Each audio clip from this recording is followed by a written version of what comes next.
to where the beach is near. The beer is dear, there's plenty of women on the crack. Walking Here we are in the final second. The whistle is gone, and Sligo Rovers are the champions. By the riverside, you can watch the tide as it flows. No, I'm being told that Average Joe's does not have enough players and will be forfeiting the championship match. It's a bold strategy, Cotton. Let's see if it pays off for him. Here he tries to drive it clean out over the stand. Out in there, he's the corner. In the bookie shop, I done. Okay, you're very welcome to the Sligo podcast, joined by Ross O'Boyle and Ronan Murty. I'm Adrian Parton, lads. How's it going? Kind of stuttered on my words there, sorry. We're just having there was a wee tiff off air there between Ross and Ronan over who the Sligo or not Sligo champion is. Well, I think I've won at least two. I thought I was thinks 2. He's 2-1 up. And I still think I drew the first one, so I could be undefeated. So. Right. Funny business. Very busy show, lads. Very busy weekend. Sporting fronts all over the place. We picked a good week Monday to be fresh, I think. Yeah. We're all fresh. Yeah, what a stark contrast to the last time we were here together. Yeah, this could be the first part I haven't done hungover. And I don't know what's as well. Loads on. GA, rugby,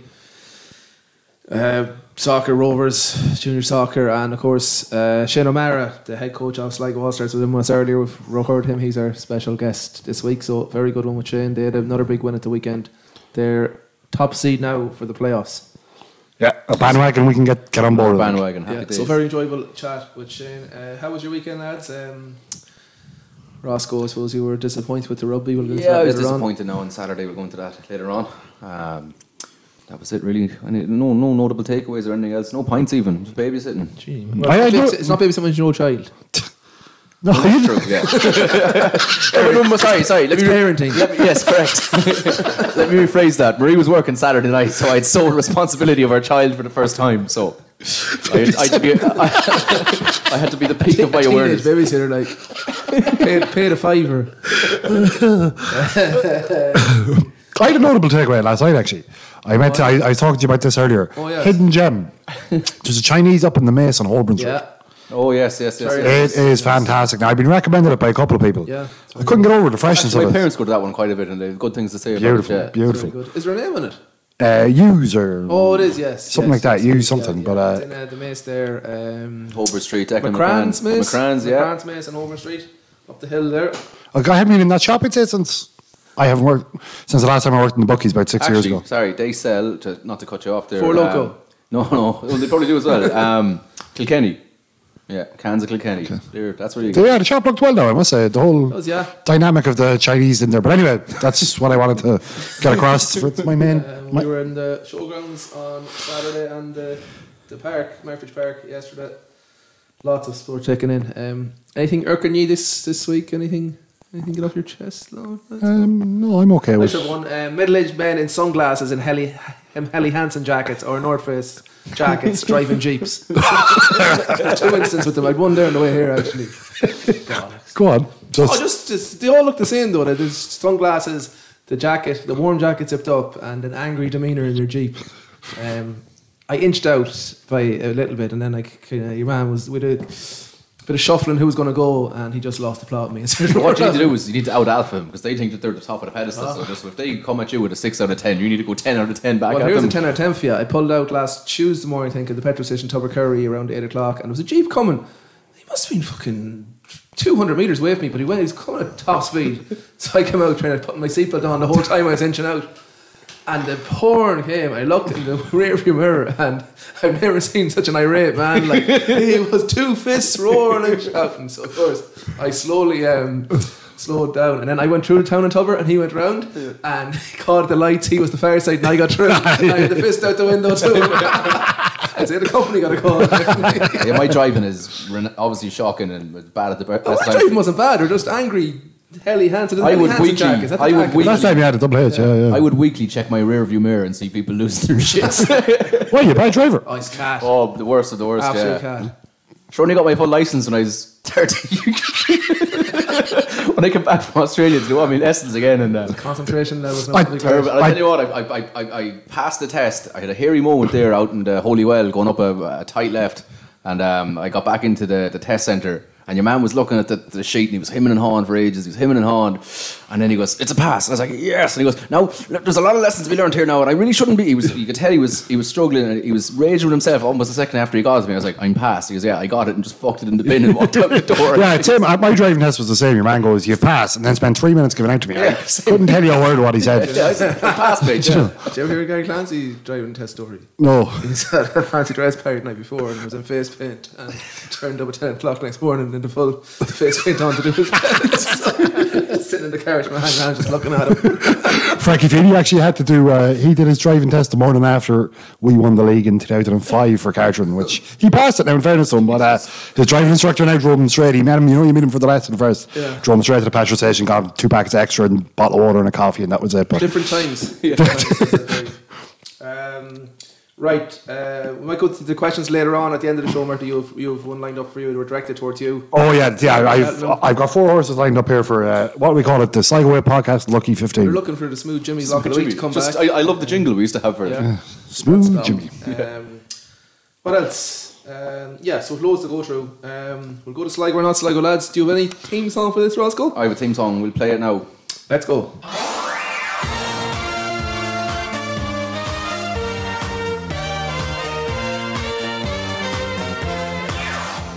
Listens. Okay, we're back. It's episode 4 of Sligo or not Sligo in our game 4. Game 4. The best, our first to 7. I don't know what the. It's like the playoffs, the NBA playoffs. We don't know what the score. We don't know what the score is. You were a big an Italian American fan of this. Oh fuck! I did. Yeah. A neighbour of the house actually. Yeah, Casanova, Owen Cassidy's back in town, and I met him and his wife there a couple of Sundays ago. He loves the podcast, and I was talking to her. She came down the stairs. She's from New York. She's from New York, yeah, of Italian descent. They'd spent the last 2 years over in Sicily. Anyway. Loveliest time of year. I was chatting to Cass, and then she came down the stairs, and Cass goes, "Oh, this is Murty from the podcast." She's like, "Oh my god, I love Sligo or not Sligo. It's a great way to find out the places around me." So, and some random fake places too. Yeah, and some random fake places. So she loves. Shout out to both of them anyway, because they do love the Sligo or not Sligo segment, even if for us doesn't. Yeah, only person I've ever heard criticise it. But anyways, we're going to start with Ross tonight. Some big ones coming. Ross, you're up first. Yeah. The picnic basket. Sorry, the game is Sligo or not Sligo. Name out things that are in Sligo or not Sligo, and the lads have to guess what they are. It could be anything. Yes. From a monument to a river to a war memorial. A war memorial. Of course, the East Key Falkland Memorial. Anything. Shops, takeaways, anything. Okay, you got it. Ross, the picnic basket. In Sligo. Yes. Tell me where? The Mall. No, it's in Ballymote. But no, but there used to be a picnic. All right, okay. He got that by default, so actually. Yeah, I'll take it. Too speedy. Murty, chow mein Mao's takeaway. Chow mein Mao's. Chow mein, that's great effort takeaway, but not in Sligo. No, not in Sligo. I hope there is a chow mein Mao's out there. That's an outstanding name for a Chinese. But made up while sitting in my van while I'm waiting for my battery to get jumped. Ross. No, sorry. Yes, Ross. Joy Kitchen Indian. Not in Sligo. In Sligo. What? The Joy Kitchen? Joy Kitchen. Used to have a van out in Strand. Let's hit the gala every Friday. Yes. A van? Yeah. Oh, it's in Sligo. The van's in Sligo. Counts. They're, if you Google them, they're in Crozon. Very good Indian. Murty, Cake My Day Bakery. Cake My Day. Not in Sligo. In Sligo. Oh, where? Not Sligo who? Not too sure. Tough round two for the lads. Cake My Day. Great name as well, by the way. Alan Partridge, you say. Ross, Wolf Cuts, dog groomers. In Sligo. In Sligo is right, yeah. Wolf Cuts, dog groomers. That's a tick for Ross. Murty, Muff Cuts, ladies.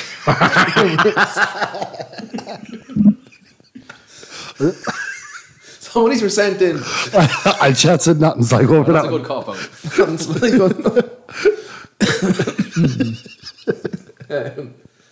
Ross, Kathmandu Cattery. It's a cattery. No, not in Sligo. No, it's in Longford. Oh.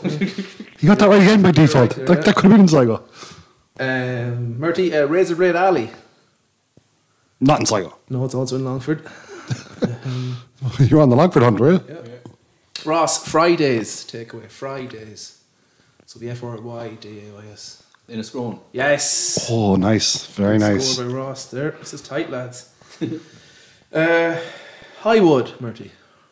Highwood's in Sligo, yeah. In Sligo, yeah. Up there by, what's that place? Well, no one knows the sign for it. The old hotel. New, What was that place called? Yeah. Crummock Lodge. Crummock Lodge, yeah.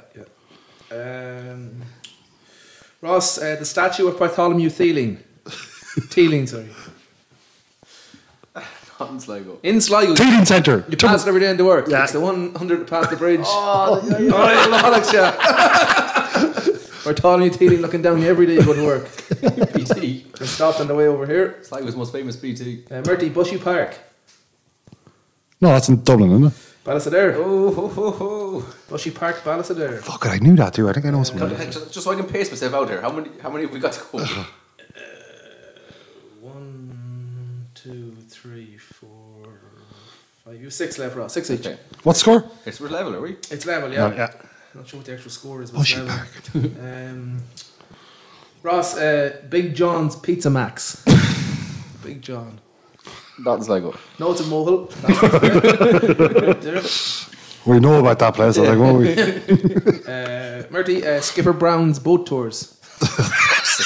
I heard that was somewhere on the Shannon and Leitrim today as well, was it? Wait a minute. No, not in Sligo. Not in Sligo. Hey, he gave him the fucking answer. No. The integrity of this competition is gone fuck. Hold on. I just asked for a fair competition. I said not in Sligo. I said it had to be on the Shannon. As far to the best of my knowledge, the River Shannon does not pass through We'll Sligo. come back to that. No chance. And give him a tick for now. That's the point. Right. No. Ross, Tainted. Gibberstown.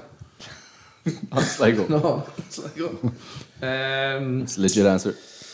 Murty, Let Us Pray. It's a religious vegetable shop. Let Us Pray. Not in Sligo. No, not in Sligo at all. No, that's in Not Newtown anymore. Forbes. Roscoe, the Shrugel River. Shrugel River. On the way to Boyle, is it? Shrugel River. Give an answer. Sligo. In Sligo. In Sligo. Just ran a fad there. You see, there's a sign for that too. Clearly passed that on the way home today as well. Murty, Cod Almighty. Fishmongers. Cod Almighty. You see, that could be. There's a few fishmongers about the place now. Not in Sligo. You're correct. Killybags. Ross, Argue and Fibs Solicitors. Argue and Fibs Solicitors. Sligo. In Sligo. In Sligo. Oh, I'm dushed. In Sligo. Just there beside T-Mac Sherry's office, Yeah. I think, isn't it? In the Solicitor District. Solicitor's District. Murty, Harry's Hugs Daycare. It's a children's daycare centre. Not in Sligo. Not in Sligo, no. Ross, Ballintrilic. Sligo. Yeah. What? No, you'll take That's the game, yes. Right, lads, we're down to 2 each. Have I gone wrong again here? I'm 2 ahead anyway, mate. 2 ahead. Is yeah. it Murty or Ross? Murty's 2 ahead. Oh, sorry. It's me next. It's Murty's go, though. Yeah. You go Ballintrilic. Yeah. Murty. Curry Granny. Sorry? Curry Granny. Spell it?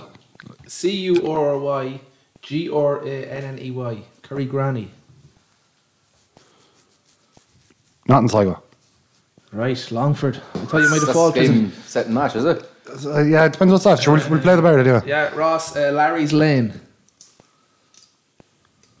In Sligo. No, another Longford one. Thank Sean McGooey who sent them 4 Longford ones in.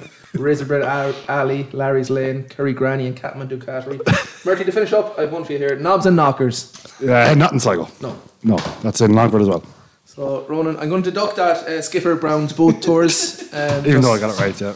And you take home Sligo or not Sligo champion this week. So, what's the score? I'd say it's 3-1 to me. 2-2. It must be 3-1 to me at this point. It has to be. Can some of our listeners who know what's going on tell us how we're going in that, please? Very enjoyable. A few crackers there. Cake My Day, Joy Kitchen, Wuff Cuts, Muff Cuts. Let Us Pray and the likes. Yeah. Back next week. Going to come to Meara, lads. Are we, lads? That's the one, yeah. So, hope our basketball listeners have kept listening. So. Yeah, those new basketball listeners. Meara coming up right now.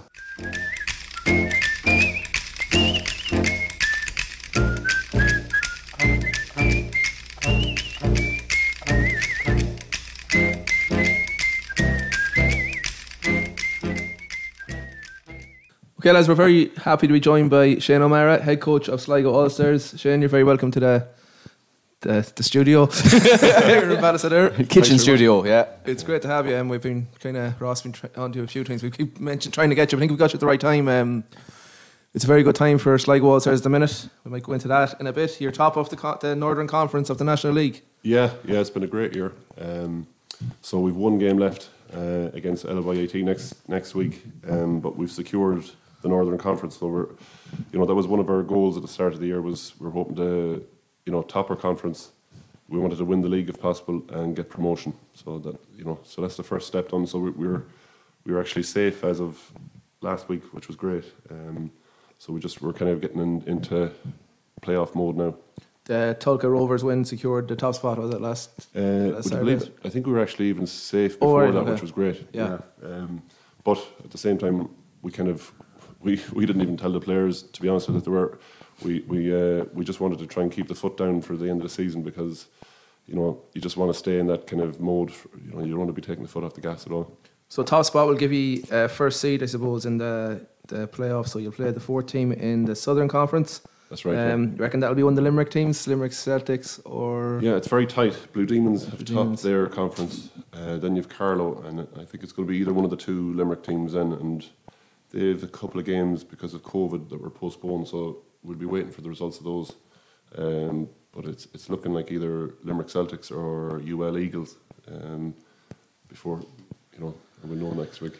And I suppose I'll switch to GA theory here for a second. You have league football and challenge football, and you've done your conference now, but it's real knockout. Is it a different type of basketball? Yeah, well, that's the thing. I suppose it's like the cup. Obviously, we were beaten in the cup semi-final by Blue Demons, and you know yourself to say like anything can happen in a cup game. Yeah.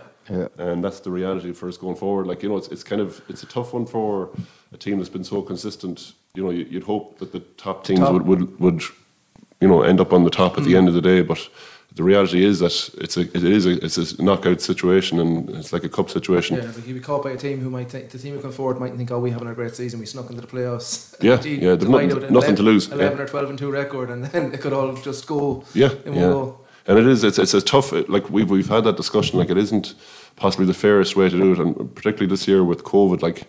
You don't know. We don't know for next week. We could be down a couple of guys, or the other team could be down a couple of guys, and everything goes out the window then. I suppose I have to touch on COVID. I hate it. But, still there. I won't touch the bad bit yet. The good bits, I think there was such a long wait. There's been a great buzz since the All-Stars and the fans been let in. I think to the Murty, it's been selling out every week, really. Well, yeah, I think we'd close to 300 in there, and that's about as close as we get to capacity. Yeah. And you can really start to see the new blood in the club. The last couple of games, the younger kids are coming in, and under 20s are going all right as well, aren't they? Yeah, they're doing great. They're through. They have a home draw now against Cheltenham as well. Was just drawn today in the next round of their league. So the league playoffs for them, and that's great to be getting Cheltenham up here rather than the other way around. It's a long trip. Yeah. The COVID layoff then, basketball was one of the most affected sports, or probably the most affected sport in the country, wasn't it? Yeah, and it's ironic, like we were the only country in Europe that our leagues didn't go ahead. Right. Every other league went ahead in Europe, which was it was a shame for us, but and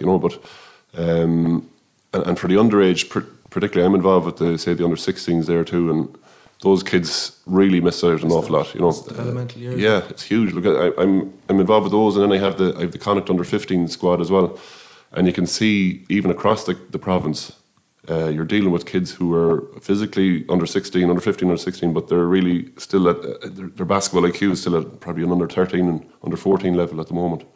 So it's had a huge impact on those kids. Could you have went? I know we're not down on some South Beach, LA, or someplace you couldn't have shot hoops outside, or did you do any of that, or did you go to any? Well, with the men's team, we did a lot of stuff. Say last year, the year that when the season was about to begin and then it was cancelled, we actually did a lot of outdoor stuff between October up to Christmas, and the lads actually bonded seriously because we believed that we were going to be back in the January time, and they were in great nick. We've Lee Sherlock there from Ballistair.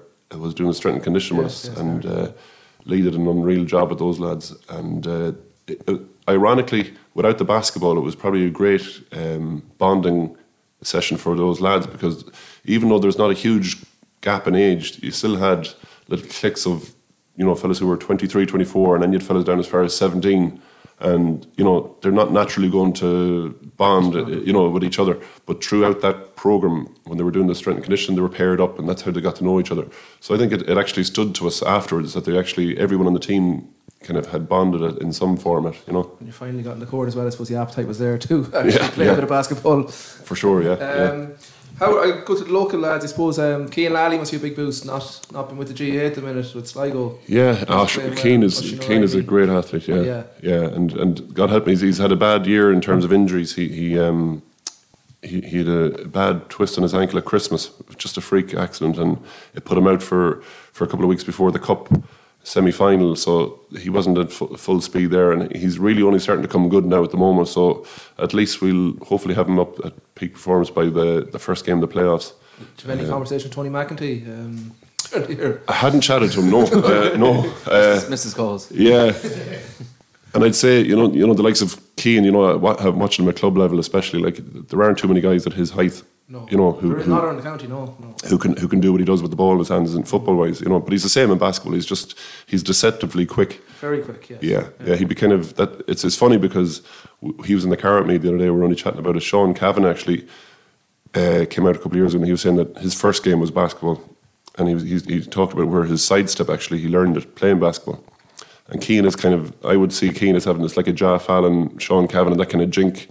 With the football in his hand too, he can just create space for himself very quickly. It's very hard to stay in front of him, both in football or basketball. You know, he's just one of those, as I said, an unassuming athlete. He's not the fastest guy over 100 metres, but his first couple of steps get him where he wants to go. Yeah, he can get away pretty quickly from you. He's hard to get back. Yeah. And Oisín O'Reilly as well is. Yeah, Oisín is back in great form. Yeah. I suppose see these guys had all been away at college and stuff, and we were kind of. You're hoping that they're going to come home to Sligo, and they have, thankfully, you know. And Oisín and Cian particularly, those two guys have really stood up, and they love the club. That's the main thing for them. You can see that with them in conversations. They just love what the club has given them, I suppose, over the years, and they're passionate about getting into Super League now, and they want to get to the next level, you know. They've always been with the club since they're what? Probably 10 or even younger than that. Yeah, probably. I'd say about 10, 11 maybe. So the hope is now that you're such a good underage programme now. I know you alluded to it earlier that you're such big numbers coming up now that in another 10 years' time there might be 5 or 6 of them lads. Yeah, just. They were lucky, I suppose, because they were the first crew that came through. You know, the club had kind of fallen away a lot with the underage. Yeah. There was always a little bit going on, but it wasn't. We weren't really. There was no concerted effort really with them, and that was the first crew that really got an awful lot of attention, and. Like, it was amazing to see. Like there was a number of internationals created out of a group of lads that came through 2 or 3 teams at a time, really.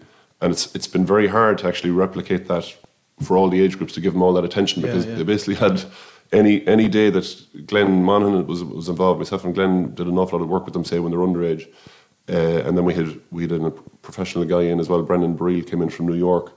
But those guys they were spoiled for gym time and you know they were coached to within an inch of their lives coming up, and it's very hard to get that now because we don't have the court time to give to all the underage teams. But if we got 1 or 2 guys every year or two that could reach the National League level, that's all you're looking for now. Of course, imports have been a highlight of, I suppose, the All Stars over the years. 2 boys who are playing good ball now: Keith Jordan, Zach Powell and Keith, and you have Jamie Hayes there. Like Keith, in my mind, is probably one of the most talented guys that we've seen in Sligo for a long time. Yeah, he's freakish athleticism at 6'6". I think he's a state champion high jumper in high school. Like he'd be touching his elbows off the rim on dunks and that, and that's what puts bums on seats a lot of the time. You know? And then outside of that, then you have Zach is only about 6 foot tall, maybe 6'1", and you just don't expect his athleticism is an absolute shocker when you see him dunking the basketball, you know. They're two very, very talented lads. And then Jamie Hayes then is the other lad that's there. He's 6'6" as well. And Jamie is such a hard worker. He's maybe not as athletic as the guys, but he's a bit more experienced. He's 29 years of age now. He's the elder lemon in the camp, and he brings a lot of experience with him. What's the goal for them guys? Really, not the goal, but Is it a stopover to be picked up by someone else, really, or? Yeah. They're over with the IT as well, aren't they? Yeah. Well, no, not these group. We had a program going with the IT, but to be honest with you, it was very hard. That we really, the problem with the program with the IT is that we couldn't recruit what we needed. So from one year to year, depending on our Irish players, you're saying like, right, we really need a big guy, or we need a point guard, or we need whatever. But we actively started recruiting. As soon as the lockdown happened last year, after we were kicked out last year, Glenn has been unreal. Like Glenn Monaghan he's incessant with stuff. He just chases and chases, and he doesn't know. The minor GA team as well. Oh yeah, it's unreal. He's just he knows that what he's doing is right, and he's great. He's so principled on it, so for me, it's brilliant to have Glenn doing that. And then we might look at 20, 30 guys, but we whittled it down to those guys, and we were lucky to get Keith, to be honest with you, because he had been with Temple Oak Super League, and Keith has the talent to go higher to a higher level. He was in Ireland already. Yeah. So I suppose to answer your question, they're probably looking to get to back. Either Zach is from Birmingham. He's looking to go back to England, probably to the BBL, where there will be more money, and you're playing a higher level, obviously. Televised games and stuff. Yeah, Sky Sports picked them up this year, so I watched a few of them. Yeah. Cheshire Phoenix, I believe. Yeah.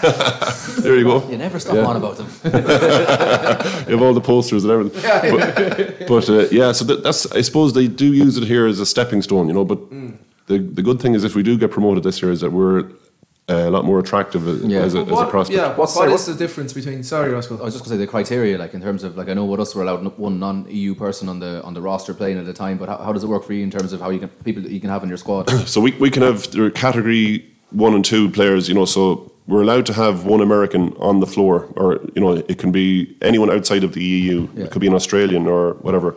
You can have one of those on the floor. You could have any number of them on the bench, as far as I'm aware, but you could have only one on the floor at a time, and then after that, anyone who's an EU member state, then you can have as many as those as you want. So some clubs have 5, 6 in the Super League, and that's what you're dealing with. Probably a bigger budget for some of those clubs, and to say competitive, like Tralee would have a huge budget. They're doing a great job down there. Donaghy's driving all that. Kieran Donaghy's the driving force behind a lot of that, the face of it. And just say things go right now in the playoffs and the achieve promotion of the Super League, you do. What difference, or what would that mean to the club? Would it be a huge fill-up and a huge difference to Division 1 basketball, finance-wise? Extension onto the Mercy Gym. Well, do you move? That's actually one of the questions. Really. Is it? Yeah. Sorry, I just asked you, Shane. We had just a question in from Adam Scott out in Grange, and he was just wondering, like, going forward in the future, what would you see, like, obviously you're limited in what you can have in the Mercy. What would you would you like to see as a what could happen for basketball in Sligo? I suppose is probably the main question. Ideally, like for us, it's been talked about an awful lot. Is having our own venue, which would be great, and you could, it'd just be fantastic to have a kind of an arena that you have, that could be set up for National League games, and then maybe your seating removed for practice as a practice facility, and have the 3 cross courts. I know that Killarney are actually building something similar at the moment, but it's just. Right now, for us, I suppose we're trying to find court time, because the underage programs or the academy sessions are so big now. Like I think Fergal Kelly had 48 under 12 kids on a Saturday morning, under 10 kids on Saturday morning for a little mini blitz of our own. He secured funding there for the sports complex, and they have 3 cross courts there now, so they're able to run 3 games at a time there, which is great. He's another mad man. He's runs the whole board in August St John's. Oh, stop! I don't know how he does it. He's unreal. He left yesterday. He was coaching that Saturday. Yeah, Sunday evening to do this. In the complex. Oh yeah. And he ran the under 14 boys yesterday. They won the Northern the Northwest League yesterday, and he went straight from that to coaching indoor Gaelic afterwards. So I was on the phone to him last night. And I met him at an under 11, 12 girls match, soccer match, on Saturday morning. Yeah. Saturday to 2 dollars. I think he's a few. No, he wasn't involved with that. There's a few clones of him going around or something. I don't think it's the same Fergal Kelly, but yeah, he's doing great work, and that's the reality. I suppose it's the same in every sport. You have people like Fergal doing all that work. But I suppose finance. You just mentioned there. I suppose the dream would be your own arena. Yeah, but I suppose finances there is massive. Yeah, cheap to build anything these days. We know him. We had Marco Cherry on here with us. Yeah, and Our live show now. We'll see. We'll whisper it into his ear and see what he thinks. Yeah, I know that.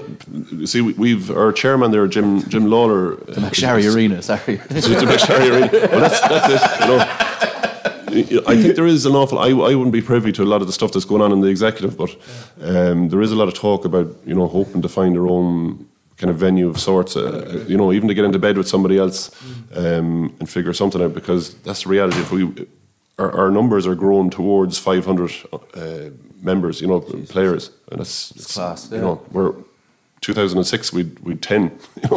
It's unreal how much it's grown. But I think things like that documentary on Netflix with The Last Dance with Jordan has just brought a resurgence of basketball. People even that were friends of mine who had no interest in basketball came out and said, "Oh my God, we didn't realise if we had known as teenagers what was going on there, they'd have been more into it." It was class documentary. Dipping and out of NBA, like watching, because I do find the correlation. I know St. Glenn is with the minors. I do, and Jason Sherlock's speaking with the GEA, and actually Jerry Monaghan managed us with Clare back in 2014, and he used to be on about defensive kind of shapes and that, and it was probably before his time, to be honest with it, because we were and then I started watching with basketball. It's like, fuck it, they're right.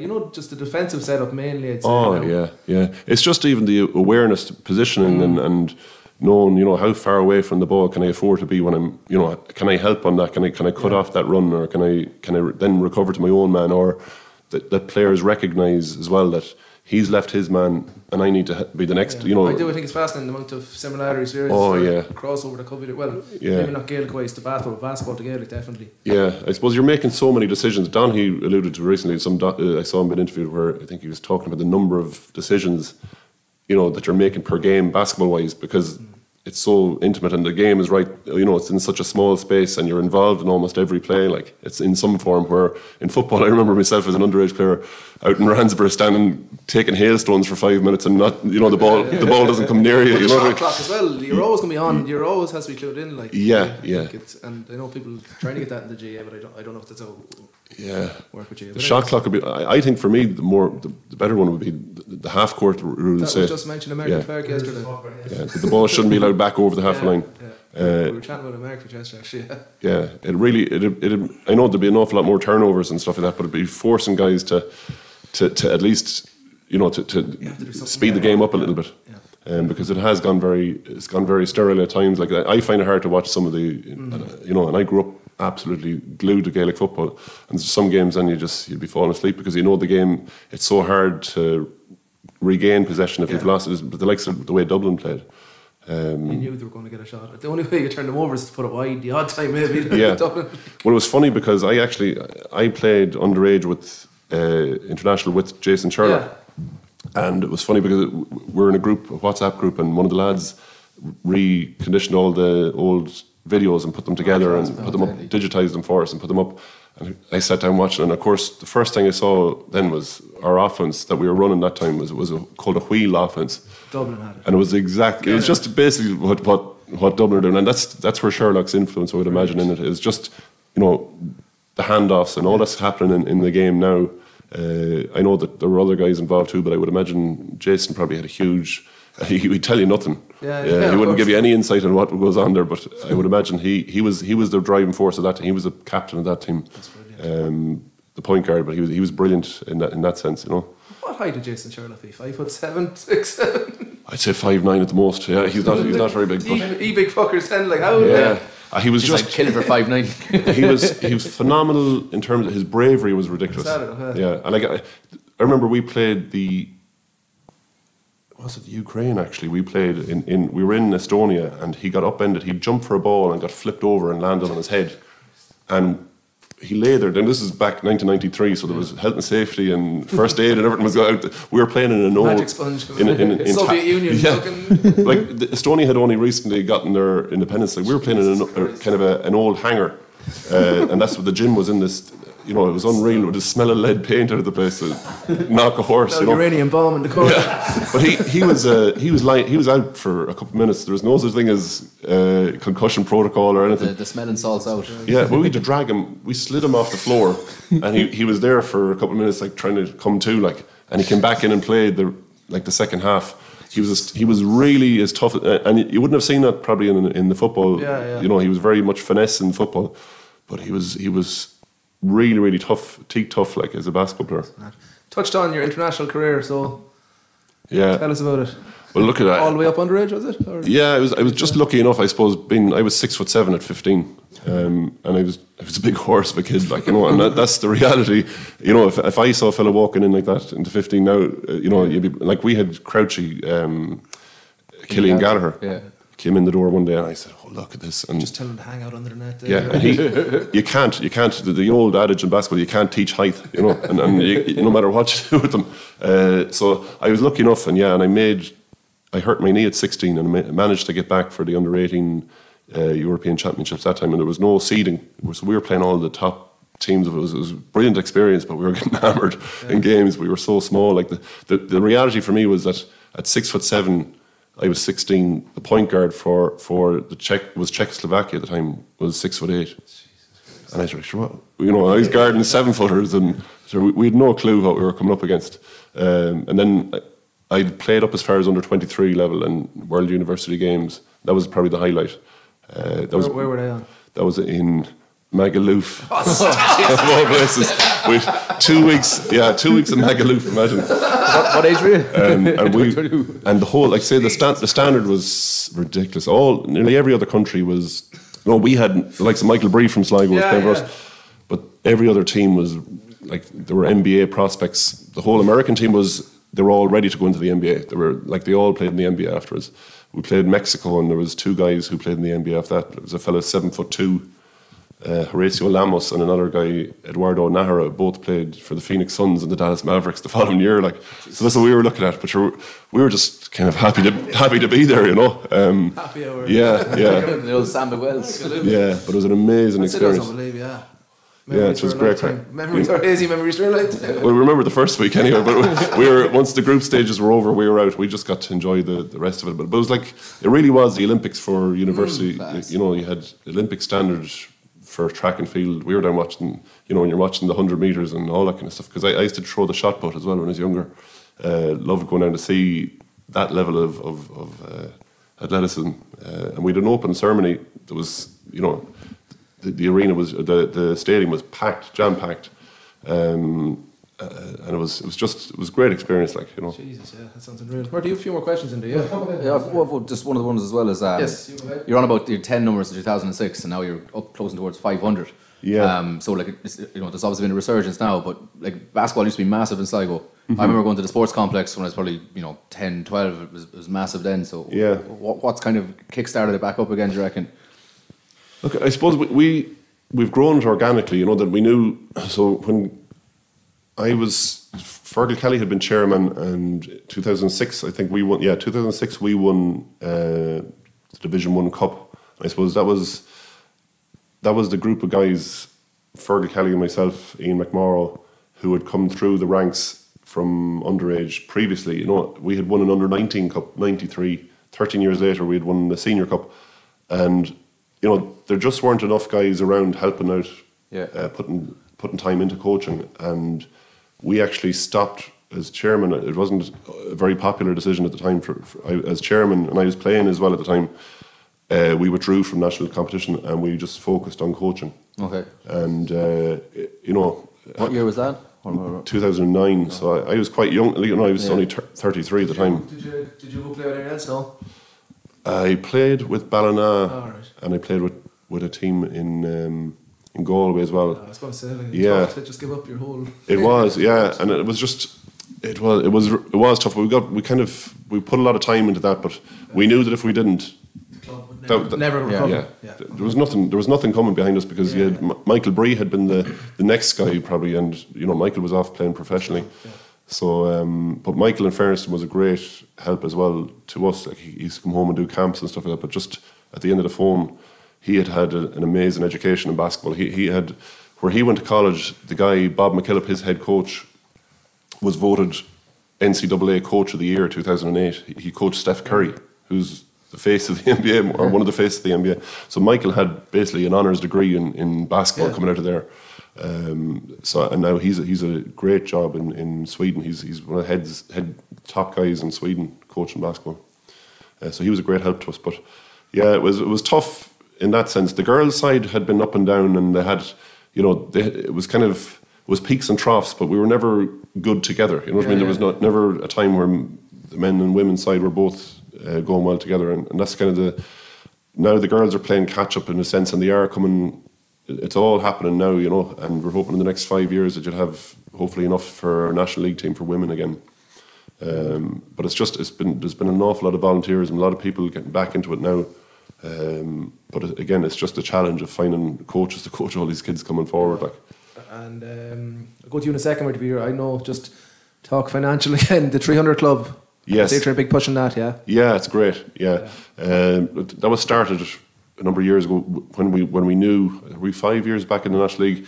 Before that, so it must be 6-7 years ago, that we said, right, we're going to need that little bit of money to put us through, and it started, and there was a great push at the time, and then I suppose it fell off a little bit. But in the last year, in fairness, it was Jerry Monaghan and a few more of them, and Glenn put a massive push on it again, to try and get the numbers up, because like that, the 300 Club is it's that unseen money that you don't when it's coming in, it's great because it's just it's invisible money being pumped into the club, and that keeps it afloat, really, So there's another push on that now, especially with the new numbers you were saying coming in. Yeah. Well, there'd be no reason. There'd be no reason it couldn't, grow further and further. Again. Yeah. That's what I was getting at. Yeah, so get involved. I believe Rovers your wallets. Yeah. Yeah, the prizes are great, and in fairness, they are great prizes, and you don't notice it. It's a tenner a month. You don't really notice that going out. But it's always a nice bonus for people if they win out of it, Exactly. Murty, we'll go to you. So what's your... Oh yeah, so there's a couple of questions left there, Shane, now. So this one came in from Paul Keddy. He's a regular there at the basketball. You always see him. He's always putting up videos of Twitter out of it. Yeah. So he wanted to know, do you know what happened to basketball in Ballina? It was the capital of Irish basketball in the 80s, 90s. He said, also tell him it's been a pleasure watching his All-Stars all season. Imports and all the locals, great to see.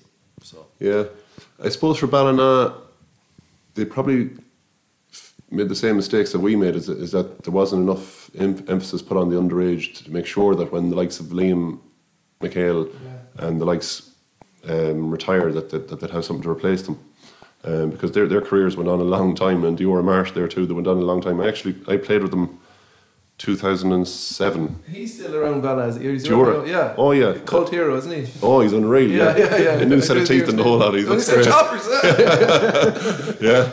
Dior is one of the legends, the great legends of the game. Like, Dior came here in the 80s, and there's so many funny stories about that. Sure, he's a half Ballina accent now.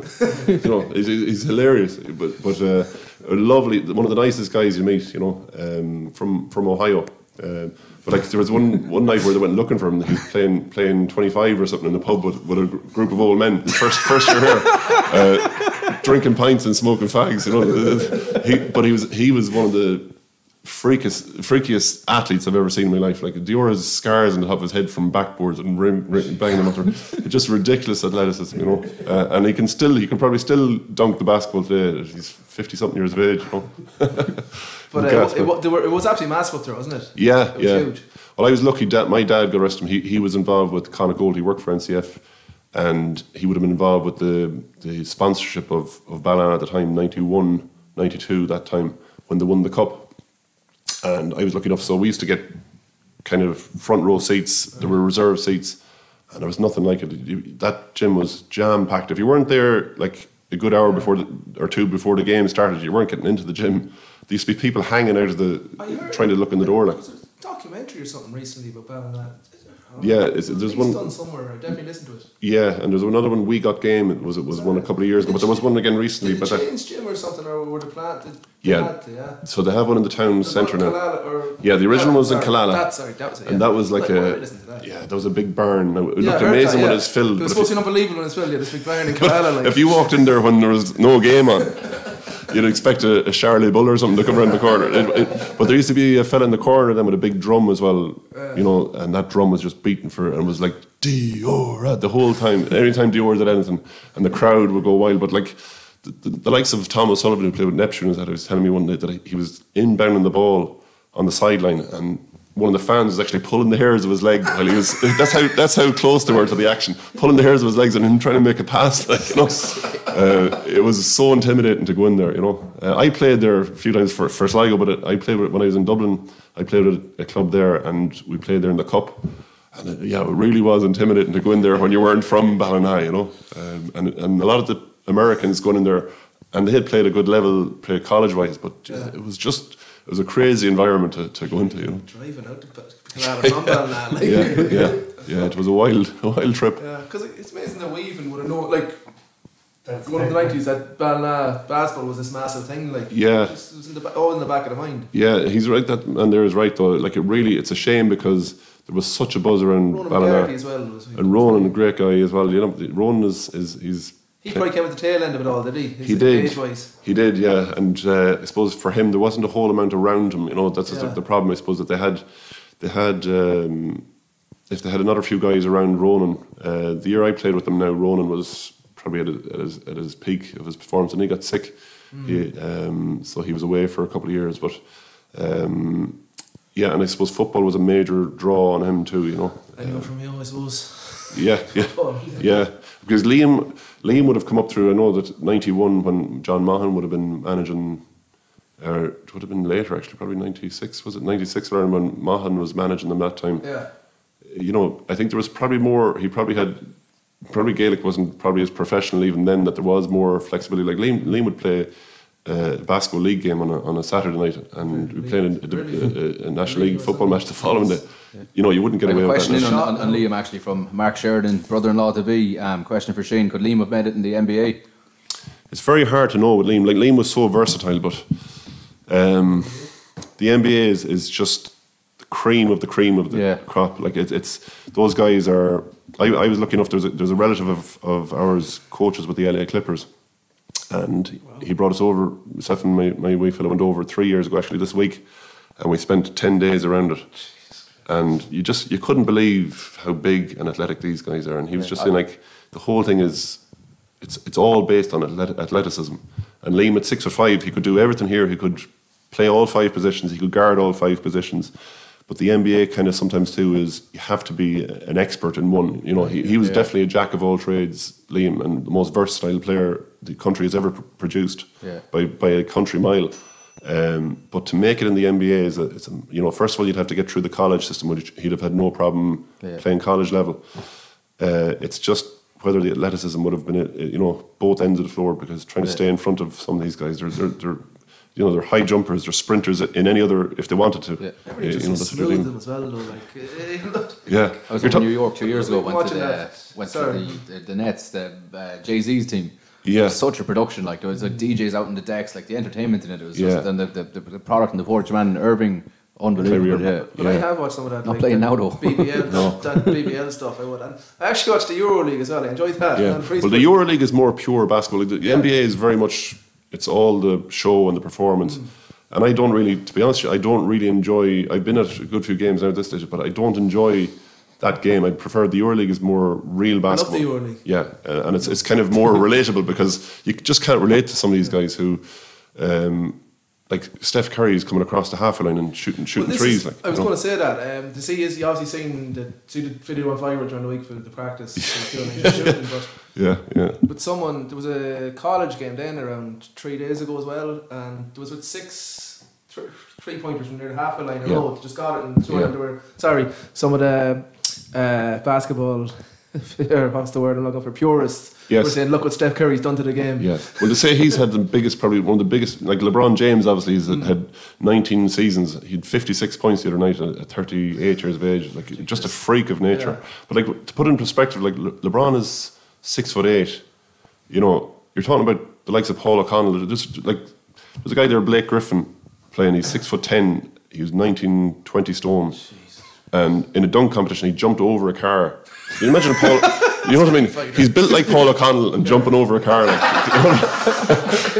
I don't know if Paul O'Connell could jump over a sheet of paper, like, and on his own volition. But that's the athleticism is just it's scary, like, you know, in terms of you just can't. Like, even with Keith now in our club, when COVID was hitting and our numbers were down, I jumped in a few nights to scrimmage with the lads.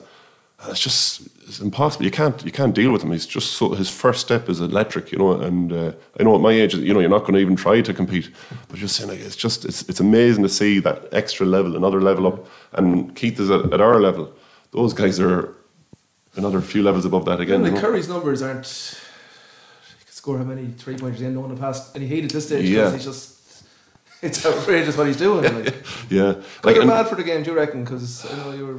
Well, I love watching him play. Like, there's certain players that you'd go and watch every day of the week, and we have this argument. I have this argument all the time with the younger players. Like, they're all LeBron fans, where I know for me, if I had a choice. It's Ronaldo or Messi, so it is question, is it? Exactly, yeah. If it was Michael Jordan or LeBron, it'd be Michael Jordan every day of the week for me.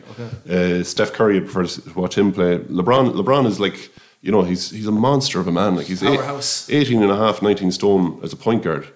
Where normally he's the smallest guy on the court, and he's able to just physically, a lot of the guys, and those guys are huge anyway. They can't deal with them, So he's able to bully his way around the court in a sense. But in fairness, his game has evolved as well. More nuanced now, isn't it? Yeah. In a second, Murty. I suppose the game. That's my next bit. Lead on to, like you see, Gaelic just say the last 10 years how it's changed completely, and then 20 years ago was a different game as well. Did you know that as basketball? Oh, for sure. Massive changes you've seen since you finished playing, yeah. Yeah. Well, like, what would they be like? More. For me growing up, I was, as I said, 6'7". There was no way that I was going to be allowed to dribble the ball or shoot the ball. You're a rebounding machine, and it was all the physical donkey work. Where, like, when you go across Europe now and you see fellas 7 foot shooting the 3-pointer, you've 6'9" point guards, and like, it's amazing how the game has evolved, and it's a much more finesse game than before. The rules have changed in the NBA then as well, so that it's the like where Jordan, if you'd watched the documentary where Jordan used to get hammered, the rules, say the Detroit Pistons rules was don't let him leave the floor, don't let him jump, so they clobbered him basically. So now they're protecting the players to make the game more attractive, I suppose. The same in Gaelic football, you don't get away with the same. There's no such thing as Paddy O'Shea. Denny Allen gets the shot. You're not going to see that anymore, but the game is definitely, the players are much, much smarter. In Ireland, definitely the players are an awful lot more athletic. Like, nearly, a huge majority of the players are able to dunk the basketball, where, it was a kind of a rarity for an Irish guy to dunk the ball in the 80s. Yeah. Smarty, you have another question. There was one question left. It's actually a good. It's a good question to end up on. This came in from Tom Mooney in Lava, which I don't think would be a basketball stronghold. But Tom wanted to know what is your favourite basketball film of all time? I watched Coach Carter last night in preparation for this. Yeah. I don't really go for basketball film now, but do you watch the Netflix, The Malice in the Palace? Yes. That was fantastic. Yeah. No, that's unreal. Yeah. Like, where did they track down the guy who threw the cup and all? Like, that was absolutely brilliant. Like, I watched that, and all you could do, your heart was broken for Reggie Miller, who missed out probably on a championship that year, and retired afterwards. He was absolutely robbed because they were primed for success. Best movie. Yeah, Coach Carter is a serious one, all right. Yeah. What was that old one when Gene Hackman was the coach? They're like a little side adventure. There was Hoosiers. Yeah. Hoosiers, that's a classic. You wouldn't know about it. Yeah. From Indiana basketball. Like, see, I suppose basketball is huge in so many different states in America, but like Indiana is one of the major ones, where Larry Bird would have come from. Yeah, that's good. Is it? Yeah, like a small team from the time. Yeah. Little team that can. Affleck has one on Netflix at the minute. He's an alcoholic high school coach. Any good? He can play any role. Good enough. Semi-pro, Ross, your favourite, isn't it? Yeah, Jackie Moon has to get a mention. Jackie Moon, the Moon shot, yeah. And even in Cable Guy, I don't know if you remember the scene out of Cable Guy, that was so funny with Jim Carrey, where he talks out. He smashes the backboard, he climbs over the guy and dunks it. It was back to semi-pro. Like that, Father Pat was the ref. So you've seen some random, like, agricultural type fucking setups around when you're travelling around the country back, or when you're early playing days. Yeah. Like, do you know what? In fairness, back in the day for us, the standard of refereeing across the country, we had some great referees, Right. There's a guy, Tony Burton, a lot of the guys who would have had a lot of international experience as well. It's very hard to get people to buy into refereeing any sport now. Especially having to wear pants and run indoors. I always wonder. Yeah. The referee trousers, they don't look too comfortable. Tuxedo trousers. Yeah. They have a squeaky voice for a reason. But like, I suppose that's the one thing that, like, particularly with rugby, you see the respect they get. Like, you really need to have a tough neck, and and I suppose the rules compared to Gaelic too. I suppose the rules in basketball are a little bit more black and white, but it's still very much open to interpretation at times. Like, there are games this year where the consistency is just not there. Like, week on week, week on week. It's a foul one week, it's not the next. Yeah. And it's very hard, especially for some of those refs, if they haven't. When the likes of Keith, that's with us, Keith Jordan, he's so fast and athletic, that he's not getting sometimes the fair calls from the referees. He's getting held and pulled and dragged and whatever off the ball. Anything they can do to slow him down. And I suppose that's the hard part for a lot of people when they think about basketball being a non-contact sport.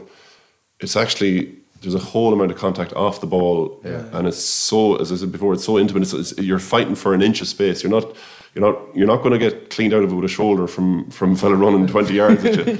But it's the physicality of, like, I played both sports, but I know myself that it used to take a few days to recover from some of the basketball matches. Under a rebound, all the elbows flying. Yeah, elbows fine, and your shoulders for constant pushing and dragging. It's not Gaelic football impact or scrum impact, but it's continuous, and that's the funny part when people think it's non-contact, because you're dealing with guys who are up on 20 stone, pulling and pushing and dragging in a small space. It's physically draining. Even if you look at them Jordan bits and all under the boards there. I remember watching him as a Jesus. He was a tank defender. He had played last year. Yeah, he was awful physical. Yeah. I don't know if you've seen the guy Zion Williamson.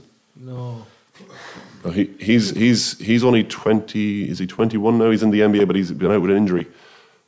But the guy is just he's a monster. There's nothing as big as him in any sport, and his athleticism is through the roof. Like, I don't know what weight he's like. Is he nearly 300 pounds at this stage? It's amazing that there's 20 stone basketball. I wouldn't have thought that. I thought, like, well, Shaq was 26 stone. Yeah, he was massive. 26 stone. It's ridiculous, and athletic on top of that. He used to be jumping, and guys were hanging. He jumped over a double-decker bus. I'd say now Shaq would be more likely to open the door and go out the back door. The other thing, he wasn't the most motivated guy, I think that's it, lads. That was very enjoyable. Shane, look, best of luck. I know there's a great buzz. You said great buzz of new members and new fans coming in. We're going to get ourselves soon enough, and hopefully you've going to the Super League this year. Which best of luck, Shane. You're more than welcome, lads. It'd be great to see you in there now for the crack. Something on every fucking Saturday. I'm not lying. But keep saying. So, I'm get on board a playoff bandwagon. Yeah, I go. I'd love doing a playoff bandwagon. Yeah. Well, we'll have the 2 home games. We're away next Saturday, and then hopefully, when I'm saying 2 home games, That's games. the reward for being top seed. Yeah. We have to win the first one to get the second, and if we win the second, then we're finishing up in the arena. Then we'll get the final, which would be great. Yeah. So there's a great buzz about that. Bus supporters. Yes, bus supporters. Yeah. Shane, thanks many for that. Cheers, guys. Thanks very many. much. So that was Shane, lads. 43 minutes. That went on. Good chat. Smooth talking. Started slow, got better, but very enjoyable. Okay, we'll come back with GA. There's a lot to catch up on since the last 2 weeks. Chance here for Jesse Sloan. Can he score? Yes! Sligo! Right, okay, so it's been a busy last 2 weeks since we're last on for the Sligo senior footballers,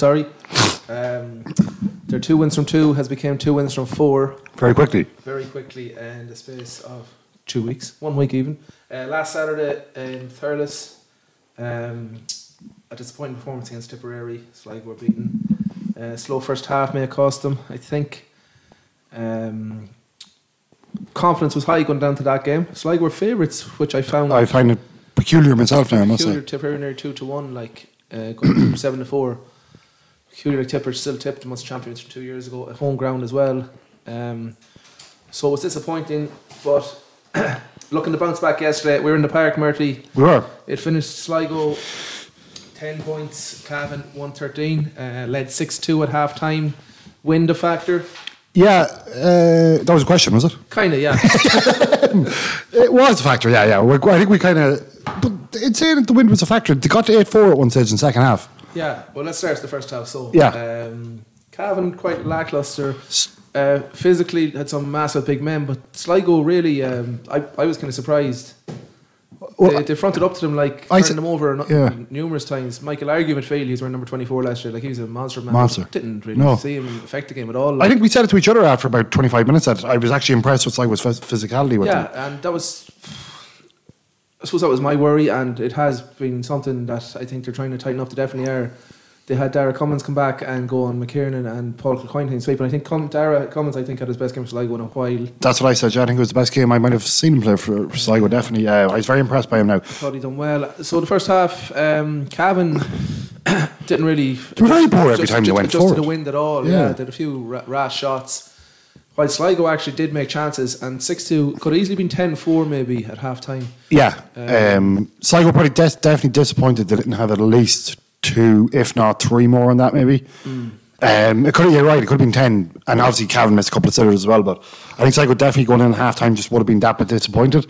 Played well, so played some, when they did get the ball in, like they played some, there were some lovely scores kicked in that stage. I think you've probably seen in the start of the second half where Cavan came out and were shooting from long range. Yeah. Maybe Sligo could have done. We were kind of disappointed as well. That's just look in the second half where Cavan could. Sligo could have done. Alan Riley's last point of the second half showed that. Yeah. Last point of the first half, showed that to put us 6-2 up. That was a great score. There was a breakdown in play there too. Do you remember just as he blew the half-time whistle, Sligo were nearly away at one point at that stage? Yes. I remember looking, there would have been 5-on-3, which might have been a goal chance, but probably would have been another point just to have that, extra point going in at half-time. But I was impressed at half-time now. Were we trying to hit the inside men too much? That might sound silly because you hit the Maybe inside there was a men. bit of, yeah. But Niall Murphy there and Pat Hughes, like Cavan shot from 30-40 yards. But look, we're saying that Sligo missed the shots they took from 30-40 yards, but Cavan got them. True. But there is the shooters there. Paddy O'Connor, he got a great score in the second half. Brilliant score, yeah. Carabine, very impressed with him again. He's become top class county footballer. Yeah, very impressed with him now. Yeah. Like even you go back to the Mayo game last year, where look, we got a bad tanking, but Yeah, well, it was him and Murphy really that was the. I think Murph's probably a bit quiet now. Faulkner, the fullback, is a very good. He's very good. Yeah. They've a couple of lovely players, Cavan. They Now. do, yeah. And look, the Ulster champions 2 years ago. I know it was a COVID year, and it might have been a strange kind of year, whatever, blah blah. But they were still Ulster champions 2 years ago, and they would have expected to get out of Division 4. And I was going to say to you, remember, you were saying you weren't impressed. I thought they're trying to play a bit of a system because they know they're going to get the points no matter how they play. Maybe in this, and maybe not against Sligo, but against other teams, they know they'll rack up the 10 points they need or whatever to get promoted. So maybe they weren't that impressive at times, but they still won by 6 points in the end. In the end, yeah. Don't think it was a 6 point game. Never a 6 point game now, no. The goal, like, even at 8-7, well, I suppose we're probably jumping too far in the second half there with all that happened at the start of the second half with the so we black got card. 6-2 up, and we started the second half pretty well as well. Yeah, so I think it got to 8-4 when it was still 15-15, I think. Yeah, we got 2 scores, and look, you've seen how hard Cavan had to work for their 2 scores against the wind in the first half, and we got 2 almost within 5 minutes. Yeah. So, and then David Quinn got sent off for an off-ball incident. Didn't see it. I actually thought it was the Cavan man who's been playing first. Yeah. I think the ref thought that as well. They were down to 14 first. No, Sligo. Kieran got his black card first, no? No, I thought your man got sent off. Sorry.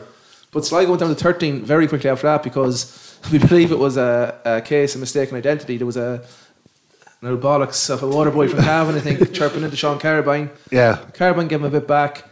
The linesman thought he was talking to him because the water boy was standing beside him, and that's why Carabine got his black card. Yeah, and that's I don't think many people know that. No, and that's but because we were kind of saying like he mustn't have been talking to the linesman. Well, that's what I thought. That's what I said. Yeah, and that is a black card. You rarely see him given as well unless you. Yeah. But I'm sure you heard Rossi called. I heard that today. Yeah. What word was it? A banker with a W at the beginning. Yeah, he called the water boy a wanker, and we can say it here, Ross. Yeah.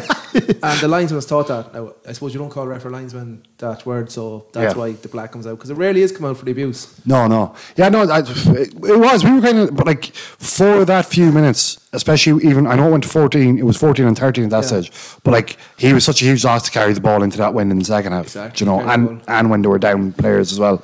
Yeah. So then a mishap comes for the goal as well. And that's just, it sucks the life out a bit, and they got a point straight after that as well. Yeah, they did. Yeah, they were. Yeah, I mean, I still thought at 8-7 though. I didn't think it was over. Oh no, well, do you know? 8-7 up. Yeah. Well, I know. Yeah, with the bit of the win, but probably 15. It's a factor, and you say with Carabine's ball carrying skills, like Keelan Colley well able to carry 2. Peter Laffey had a few great runs as well. Like, yeah. You would think we would have got a few scores. 2 players down, 14-13. It's harder to block out the space down our far end. And that's why the cut kick from long range was like the goal was a freak, but it killed the game. It killed the game, man. Yeah, That was it done, and not done, but I think it went 1-9, and we said like, are we going to score 12 points in this game? Couldn't see us getting 3 more points really against the wind. And it would have been tough to get a goal with the way Cavan play anyway, I would have said. Did Cavan look like getting a goal the whole game? No. I actually said it to you at one stage too, was that, Sligo, for a team a couple of years ago who couldn't stop leaking goals, they didn't ever look like conceding a goal yesterday, I don't think. No, well I said that that was the problem goals game. And I know they fronted up for 40 minutes, but then maybe the condition a bit came into it. We were turning over the tackle a good few times the longer the game went on. Yeah, I would say too, like as we were kind of saying, I'd say like Cavan are probably operating. It's just a different base at the minute, I would have thought. Like I thought even the last 10 minutes, now I know again it was 14-13, but I think this, Sligo did tire a bit, I just think they as a team, I'd say Cavan are probably a bit more forward on in their development. As a team anyway, they were, they're kind of, as we were saying, they have 2 or 3 lads that you just looked at them and there was nobody like that playing for Sligo. Even Killian Clark at 6. Exactly, yeah. Full back. And even that fella, who was the name of the fella who went up and kicked the 2 points at the end to the cornerback? Yeah, he didn't start. Did he not? But he was very good as well. Like so, I don't know. Like I just seemed to be a few people who were negative yesterday. I would have. There were, yeah. There was a grumpy old man. That grumpy old man had to go Sean Carabine. He couldn't have known what was going on. No. I didn't think it was a bad performance. Maybe I was. Like 6-2 at half time against Cavan. Like, I know there was a wind, but we're still 4 points up. Like, you've seen teams with a win this year not be up at all, like, because it's a different game. Fellas holding on the ball. We could have easily been a bit further up, but no, I think there's loads to take out of that. Because still, I know you were saying there Tip have gone ahead of us now, but they still have to play Cavan, so something's to give there. I don't think Tip will beat Cavan. I'm not sure where it is actually, but. Yeah, you just hope that. I think 10 points is very achievable. Like it should come down to the Leitrim game the last weekend, I would hope. So it's London at 12 next Sunday, then it's Waterford away, and then Leitrim at home. Now Leitrim will be in the same boat as us. They will be hoping to be on. Going for 10 points as well. I suppose. Yeah, if like probably playing Cavan, I know it was originally scheduled for the second game, but you probably didn't want to play them early. Well, if we played them coming off the 28 point to whatever win against Carlow, yeah, exactly, yeah, it's a bit more. Now the wind would have played a looking factor that day. Definitely, yeah. But if you went down to Turles with 6 points on the board, it's a different. Yeah, you're going with a different because you. But you just hope that, like, I think every other team in the division would probably be hoping that Cavan go 7 from, well, except when you're playing them, but that they go 7 from 7. Well, Tipper is their only real challenge, I think now. Yeah. So they should. And that would leave Tip after losing 3 games, would it? That would leave, yeah. When they lost to Leitrim. The drew one. The drew one, did they? Drew one as well, yeah. So that would leave them last 2. Tip on 5 at the minute. So right, that's why they're ahead of us. Sorry, yeah. Yeah, they drew one game. They drew the first game against Waterford, no? Waterford, yeah, exactly, yeah. So look, Waterford's no gimme for us either, I suppose. No, but I just, like, if you look at, I suppose, technically, if Tip win all their games, it's not in Sligo's hands anymore. You, as you were saying, you'd hope that Cavan to win in a way. Yeah, because if beat London on Sunday, and that. I think we will. Yeah. I think I know London are ahead of us as well, but I think they're not their bowling burst, but I think we will have enough in the park to beat London. Yeah, and then you see, I know if 3 teams are level, it comes down to scoring difference. I know 2, it doesn't, but like Sligo will always have that plus of the scoring difference with the score they racked up against Carlow. Yeah, so look, it's still there. Like as you say, 3 wins to get you to 10 points. You'd hope normally that would be good enough, but especially in this division, teams usually beat each other. Yeah, I'm definitely on your side of take the positive yesterday. Don't think in a small way maybe there was a chance missed. I suppose the first half we could have been further ahead, but look, it is with Cavan. It'll be a team who'll go up to Division 3 next year and aiming for Division 2 straight away. Exactly, yeah. So impressed with Paul McNamara as well, and some great interceptions. Kind of not last gasp, but the hand in just there. And Evan Lyons continues to impress me. I think I don't know, he might have Conor Sweeney. He tough day with him. He's one of the top forwards in the country in Turles, but I think he's in the makings, and he is already very good, Evan Lyons, and the makings of top class full back for years for us. I think the conditioning will come with him as well. Yeah. He started 2 years ago, like obviously very young, and you can see the development of the gym, whatever. Right, but I think he's very good in their full back line. He's a mainstay. Hopefully, there was good performances. Yeah, I thought Peter Laffey done well at midfield. He competes with fellas who fair few inches on him, and he got a few clean balls. Kickouts are. Sorry, this is on Sligo. It's a GAA thing in general. the game is just revolved around kickouts now, isn't it? Like, it's crazy, yeah. Game, like Sligo were fourth in the second half to go long. I think they're pretty much short with everyone at the end of the first half. And Cavan seemed happy to let them come out with it in the first half, which was probably strange with the win. But he was forced to go long in the second half where they cut off. Either of the cornerbacks were picking up in the first half. If they let them go short in the first half when they have the win, so you can funnel back your men. So that it's not. The second half go man to man, so they have to kick long, and then it's facing you. But it's deciding so many games, and especially this time of year when there is a wind. That's the thing. If it was a calm day with nothing and it was going both halves, equal opportunity, it's a different game. So it's such a massive part of the game, and that's not even on yesterday's game because I was watching when I was working today. I was going on the road from Manorhamilton to Carrick, and there was a schools game on, so I pulled in. I didn't know we were playing, of course. But it was only under 15 or 16 this day, so I don't know if it was juvenile or whatever. But one team were well on top, and the kick out was just. That's where my point came from. Sorry, it only came to me there. The kick out was such a thing, like they were pushed and roaring and shouting at the keeper, and he tried to go to the wings a few times. He kicked it straight over the sideline, then he went long, they were against the wind, and it was broke back or fella caught it, and they scored, conceded 2-2 out of 4 kickouts. Yeah. It's the main part of the game. It is, it's huge, Luxton has done it, so we look forward to London at 12 o'clock. 12 o'clock. I might even get up to it before our game, actually. It'll be over at 1:30. Yeah, London have to fly home, I suppose. They have to get home to Knock from Knock, or from Knock, what am I talking about? So that's that. The hurlers were in action. They were my lock of the week if we had one. I thought they were. I them against Mayo. And it's funny because when I looked at it, I wouldn't obviously when I looked at it, I seen Sligo 8-15 against Mayo in a hurling game. I thought, geez, that seems very short. But I've seen a photo of a Mayo buck warming up in one of the games. He looked like a pint man, and that stuck with me. And then later better, but Sligo haven't been far away from anything they played, and obviously on an upward curve. And I think they passed out Mayo, but they'd hit 4-13. And I think that secures their Division 2B status. We actually had a roving reporter there. Darren Norman was on the field for us, was he? He was remaining anonymous, but you're like, it's out now. Apologies. So no, anyway, he can get to the. Sorry, go on, easy. We had a run like Tony Kelly Lynch didn't start, came on late in the first half, scored 2-1. Your source again there, one more time. But Darren's just saying that between. He's just kind of listing off the players between like the O'Kelly Lynches, Kevin O'Kennedy, Finian Cawley, Patrick Foley, Mark Hanafy, and Jimmy Gordon in goal at a Savage game apparently. So they didn't concede a goal, did they? But anyway, I think that secures the Division 2B status. Big week this weekend, I believe, it could be in a semi-final. In a semi-final, yeah. So I think it's as we say, we try and get to a hurling game actually. I had a few last year. Yeah, their upward curve was there, and it's been shown. Very young team, like. Yeah. And it's kind of. Do you remember, 10 years ago, it was backboned by Colry and Tubbercurry, and there's only one Colry player and no Tubber players. Just McShelly, Paul Severs. Yeah. There's talk that Colry might never heard anything this year. I don't know how true that is now. Right. Heard that. Now it could be a complete fabricated rumour, but. Yeah, because it's taken over on the west side of the. After that incident in Shoot the Crows, Ross, you mentioned before. Never look at that trophy again. West and Kildare are still there. And Kildare as well, Mavone, of course. Mavone, of course, yeah. Well, the O'Kelly Lynch factor there is Another few of them on the way as well, There is. And they're good Gaelic players as well. But they're younger. Sorry, I should know his name because he's won a kind of Connacht minor title. One's playing in the wing there for under 17s. That's Ronan, is it? Oh, I'm an idiot. No, it's Ronan here.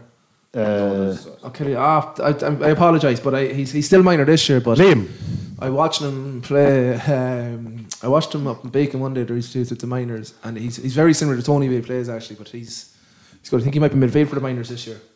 So dynasty. Yeah, that's right. Yeah. But it's great to see. It is, and hopefully to beat Wicklow and get to a 2B semi-final massive because that's the highest they've ever been in the league. Is the 2B. So Longman continued back to football for a second. The minors were bet by Cavan in the Ulster Minor Development League, 2-12 to 10 points. I believe that was up in Cavan. I think they did Derry next week. That gives them loads of games. I'm not sure why there isn't a Connacht League. Or maybe there will be a Connacht League further down, but it's serious competition. Like Derry Minors will be no joke, and Cavan. So it's a good stage to see where you are. And the 20s under Desi Sloy, Naomi O'Hara, Conor Meara, Paul Higgins. I probably forgot someone there. There's probably someone else in the team with them as well. Sorry, apologies. They bet Leitrim in Clunacool. And a lot of the under 17s last year actually played. They changed the team up a wee bit. So they're in the Philly McGuinness final now next week. They're waiting on the winners of. I don't know. I'm sorry. I'll double check. There's no. It's hard to find that. competition format, but they are in the final after Phil McGuinness. Going well. Under 20. Yeah, going well. And they will play the championship, of course, against Roscommon yet again. Is it Roscommon? Need to do my fact checks. They play championship anyways the week before Easter. So it should be on the Tuesday or Wednesday before New York, actually. And the next round is down for the next Wednesday. So, yeah, 20s we have it to the final. It's that gets to a 4 game. So it's better than challenge games, but they've gone well so far. That's about it. Oh no, sorry. Switch the club. You're. I'm sharpening about this division. Yeah. So a new structure was put out. I know Port McEwen sent our email address. We never check our emails. We were actually invited to a Q&A with Tony McEnany there last week. Oh, for fuck's sake! Only seen it the next day. I think that's 2 or 3 you've missed. Must turn notifications for that email address. Park will be. If you always take it off of all this, yeah. But. A Q&A with Tony McEnany. That would be it was just a media league so far. Press day, okay. Yeah. Tony, Adrian McParlin, Sligo Rugby Clubs. Tony, what about you? Sligo Rugby Clubs. They're the sort of questions people want to know, though. Get out of here, McParlin. So the club fixtures, a bit of a rejig. So instead of Kieran and Benson and I don't know what the other cup was called, Abbott Cup. You were a big fan of these. The warm-up cups, yeah, no. So they're gone out the window, and it's going to go divisional. So north, south, east, west. So however many teams is, there's a group or a league base, and the top 2 will go to the final. So that will replace it. So look, it's going to bring. Because I remember the old North Division Junior Championships. You feisty enough games. I remember playing against Eugene McHale and all back then. When I was only 16. A shout out to him actually. He was reffing that match I passed by today, wearing a woolly hat and short sleeve top. So like for instance in the north, it's Killara, Mary's, Drumcliff, Callery, Malosh, and Johns. Like, so there's be good games. Like, yeah, there's some there's 4 senior teams there. Malosh, I put as a senior team. Johns, I'm trying to go for intermediate. No county players, no. Oh, okay, right, yeah, I didn't know that. Well, there isn't really, but there's an extended panel there, I think. So at the minute, so you wouldn't know they might need a few games, but so it's just a warm-up league. So it should be. A few novelty games. Well, not novelty games, sorry. Maybe like novel games. Some more Gales play Eastern Harps. They wouldn't have played them too much, I wouldn't say. Clunacool have defected to the west. They've requested that. So they went to the west. That should be good. The west. Pats, Farnans, Eastskey, Enniscrone, and Clunacool and Castleconnor. They don't like each other right that way either, do they? I don't know. Well, most of them play. They would have grown up playing together, you would have thought, yeah. But remember last year in the minor, one of them dovetailed over the other to get to. Remember the amalgamations were funny, yeah. So Pat's and his grown amalgamation of Pass Kai, like. Well, passed by Eastskey and Farnans. So that's that, and then the league is back to. I think there's going to be a rejig with relegation in that. So I know senior, you have 8 rounds, there's 9 teams in it, and championships due to start on the 14th of August. It's the week after the bank holiday falls, maybe not the 14th, 12th maybe. I think it's the week. It's always the weekend after the bank holiday falls. So nice touch. Well, at least there's a plan there. The master plan was sent out, so it's good to know for lads. And there's a massive amount of games. Like you're looking at, so if you have 5 games in this warm up, just say, and then you've 8 leagues, that's 13, and you have to really get 5 championship games. You have 4 group games, and then you're either in relegation or semis, unless you're in third. Yeah. So you're looking at 16, 17 games. Same format as last couple of years. Yeah. The championship. Yeah. So we're looking at 16, 17 games, which is rare enough. Like when you think of the amount of games we played last year and the year before, so tough times. A lot of coaches earn their expenses. Only joking. Right, okay. Comprehensive Sligo to beat London next week, yeah? Yep, big time. And Herders to beat Wicklow. I think the ladies are in action too. So Sligo Kaboo. That's not the copy deal, the boys. We're not to talk with them. Roscoe, we're going to come back with the rugby with you. He's made 5, 6, 7 yards. The great bullock of a man, this fellow. Gregor Townsend. Roscoe, how are you? All not well on the pitch in Hamilton Park. No, we're going through a bad old run of form there at the moment.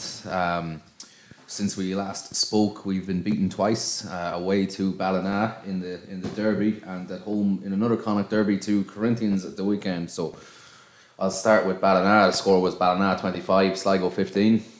Pretty fired up performance from Ballina. They really wanted it. It was their season, was on the line for them in terms of their positioning. But then again, it's pretty much on the line for us as well, with where we are outside the top 4. So very good Ballina performance, and we were very subpar. Didn't get going First time we've played in the 4G pitch properly in a long time, and we actually probably went into the game thinking it was going to suit our backs a lot, and that we get good purchase on it, but we just couldn't get a foothold in it. Our forwards just couldn't seem to get advantage, and we made a lot of mistakes and compounded errors. That said, though, there was an outrageous wind in the game, and at half time we had a penalty in front of the posts. They had a player in the bin. We kicked to the corner and lost the line out, whereas potentially if we'd taken a scrum, I would have backed ourselves to score, and we would have gone in at 10-15 at half time with a hurricane to play with in the second half. But the wind doesn't always win you games, and that was the case with us in the second half. And Ballina scored first. We did have some good attacking endeavour and scored 2 tries through Hubert Clavari and Cal Goddard, but just didn't go well. Ballina were deserved victors at 25-15. So poor performance. Bounced back. We had a good week training. We had a couple of our men back. Our injury list is finally starting to clear up a little bit. Pedro Bengalo, our big tight head, has been a big loss. You don't win a scrum, you don't win a game. That said, Kuba's done a fantastic job at tight head, but when you have your tight head properly in 80 minutes, it's just never sustainable. And we really could do with a bit someone to be able to come off the bench in the last 20 minutes to keep things going. But hopefully now he's back this weekend after his big bad gash he got up against Belfast Harlequins. Worse than a bad gash. That was horrible. Yeah. So look, he's running and training, he's doing fitness, he's rearing to go. So he'll be back for this weekend. So last weekend we played Corinthians, who were second in the league. Corinthians and probably the form team. This was going into it really must win. Must win, absolutely must win. Because you were 10 points behind the playoffs with a game in hand going into this, yes. I believe. Yeah. No, we're not far. We're still in the same position. I'll go through that after this match. So this match was actually probably one of our best performances of the season. Played really well. I scored a try in the first 5 minutes, which Connacht linesman disallowed. You said we were in touch, which was. I'll just show you the clip there, or you can have a look while I keep going. Yeah. So we got off to a firing start. Ewan Brown was back from injuries for first time since his surgery, and he actually was man of the match performance from Ewan. We played quite well.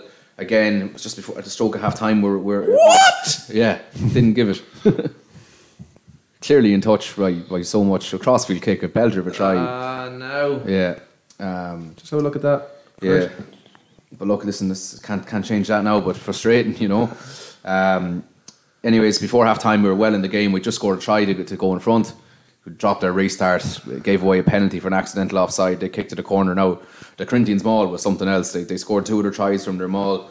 And Oren McNulty, fellow who's played a couple of games for Connacht Seniors, was playing. And Cathal Ford, Irish 20s fellow, was quality. They had some really good players now. But it's been a ridiculous decision. Sorry to go back. Ross just shows a clip of a try that's disallowed for offside. I'll put that on your Twitter page or something. No, it's done now. You're not getting the points back. But the same linesman as well also came in, gave a yellow card for.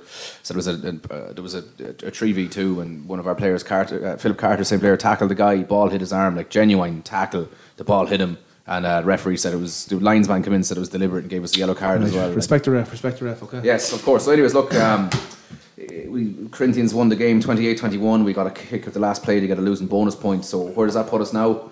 The league table, first place, Greystones, 58 points. Second place, Corinthians, and 51. Belfast Harlequins, who've just kind of snuck in kind of from mid-table into third place. Dewhurst boys. Dewhurst will be happy. Dewhurst will be happy, man, yeah. Wild scenes in Durmore Park. Wanderers are 4th on 47 points, Blackrock 5th on 44, and us 6th on 37 points. We do have a game in hand this weekend against Blackrock. Has to be a 5-pointer. It has to be. Well, look, realistically, it probably does have to be a 5-pointer to have any chance. And we're looking for now. We do have to play Wanderers as well. You'd be hoping. They're realistically the team we'd be hoping to catch.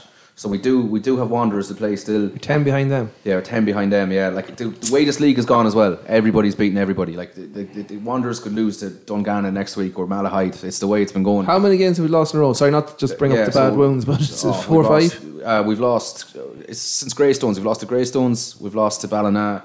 We've lost to Belfast Harlequins, and now we've lost 4 AL games in a row, and we lost our cup semi-final as well. So. Now there were encouraging signs at the weekend. Our backline did get going, and now we do fortunately have a lot of guys back this weekend. But We need to win this weekend. That's simple. Where is that now, sorry? That's in Sligo this weekend at 2:00. So actually, it'll be a good feast of rugby. It'll be a cracking match because really Blackrock have to win this game as well, and there's no love lost between the two teams as well. So big game, and the Ireland-England match on in the club rooms afterwards. So you'll get your fill if you come on Saturday. Might go to that, yeah. Yeah, no, it'll be a good one. What else happened in the juniors? You've been relegated since your last talk. Relegated since we last spoke. You got yourself a try though. I did get a try. Yeah. Reeling back the years. I wasn't even meant to be playing, and managed to train Friday night, and then by the time Sunday came around, I bloody starting after fellas popped out. So yeah, look, it wasn't enough. Lost 21-14 down to J1B, so that's a rebuild process starting there. It was a good performance. It just ran out of steam. Could have done with a bit more impact. We didn't really could have done with a bit of experience to come off the bench. It's a tough slog. That being a senior second teams playing in a senior league is tough work. So we the juniors played yesterday in the Connacht Junior Cup, lost to Monterey again. Now we enter into the Connacht Plate. You love that. The Connacht Plate. We actually are the holding champions of the Connacht Plate. So we have a bloody trophy to defend. So fucking FA Vaz. Yeah, Johnson Pink Trophy. It's worse than that. Fucking non-league. So actually, look. 3 games in it, trying to rally the troop now, get a couple old heads in and play those 3 games and try and finish the season off on a high. It's finally been a sports ground as well, won't it? Yeah. So any sniff of a medal now, there'll be a few lads crawling out of the woodwork. So it's a team that isn't far away from being a decent team at that level. So we'll see how that goes. Hopefully finish the season on a high. Your beloved Grammar qualified for the Senior Cup final. They bet the Marist. So I wouldn't say it was an upset. Like they seem to always just knock out tight games in the semi-finals. They get to a lot of finals. The Grammar do. They're playing the Jazz now in the final. The Jazz just know how to win that competition. You went by and watched the match. It must have been a semi-final. I didn't know how to. No, I wasn't. I was at the school. I was working next door in a cafe. Yes. And the buses and buses of fans. Jeez, the whole school was went there, but they were all in full rig out and face paints and everything. It was just. I thought it was fantastic to see. Yeah, so their finals coming up now. Our under-18s won at the weekend 19-18 against Corrib in a quarter final, and the Summerhill Grammar Junior Cup semi-final called off last week. It was COVID. Right. Oh yeah. Sorry, that's still about. And then so it is fixed for this Thursday, I believe. So that'll be in the rugby club this Thursday. Probably around 12:30. And I might just say, touch on that. It's a £5 entry, and the money's going to the Ukraine. Correct. I think. Yes. Oh, nice touch. And there's a bus going off from town as well, like so. So look, yeah, that'll be a good game. It's good for Sligo. I've always said it every single year that there's a Grammar team and a Summerhill team that are equal level. It's always the senior team pays dividend then because they push each other and they just seem to come through into their senior team as better players. So it's whenever them teams are at their best, it's ultimately great for Sligo. So best of luck to everyone playing on Thursday and indeed to the Grammar in the final as well. So that's it from rugby. Hopefully the next time. You were heckled, were you, at the game at the weekend? You didn't have to bring this up, did you? I didn't hear. I want to hear the story. There was a couple of the Corinthians boys yahooing at us, and the old boys, they're smoking cigars and everything beside us, like, and just whenever they were getting on top of the game, like they were just deliberately coming down into where we were standing, peacefully, I may add, and just roaring, just words, like, a verbal diarrhea, like just trying to antagonise us. I didn't say anything too harsh, anyways, but I just, told him politely to just, move on. Like F off. But they were actually smoking cigars. Yeah, he turned around to me, the cigar, looked at it, pulled it out, and goes, "That's a lovely Sligo accent you have there," and then walked off all smug. I was just like, "You absolute wanker!" Like I saw absolute red, so I did, and then I had to just turn around. I mean, Dominic Story was wetting himself laughing because he knew how angry I was, and I had to centre myself, and I had to have a big talk with myself. Don't bite back, don't snipe, don't go back. Long grass, Roscoe, wait in the long grass. Yeah, so I had to leave it. So, anyways, we'll see you boys again, and we'll see you again. What's the Corinthians Galway accent? I don't know. I can't think of a posh Galway accent. No. Where would they be based? Taylor's Hill, probably. It's the only posh area you go I can think of. I can still bloody smell the scent of the cigar in my face now, and it's going to try. Next time I smell it again, I'll see red. Some fella will get throttled. Okay. All right, what are we at? Going to the Rovers and junior soccer.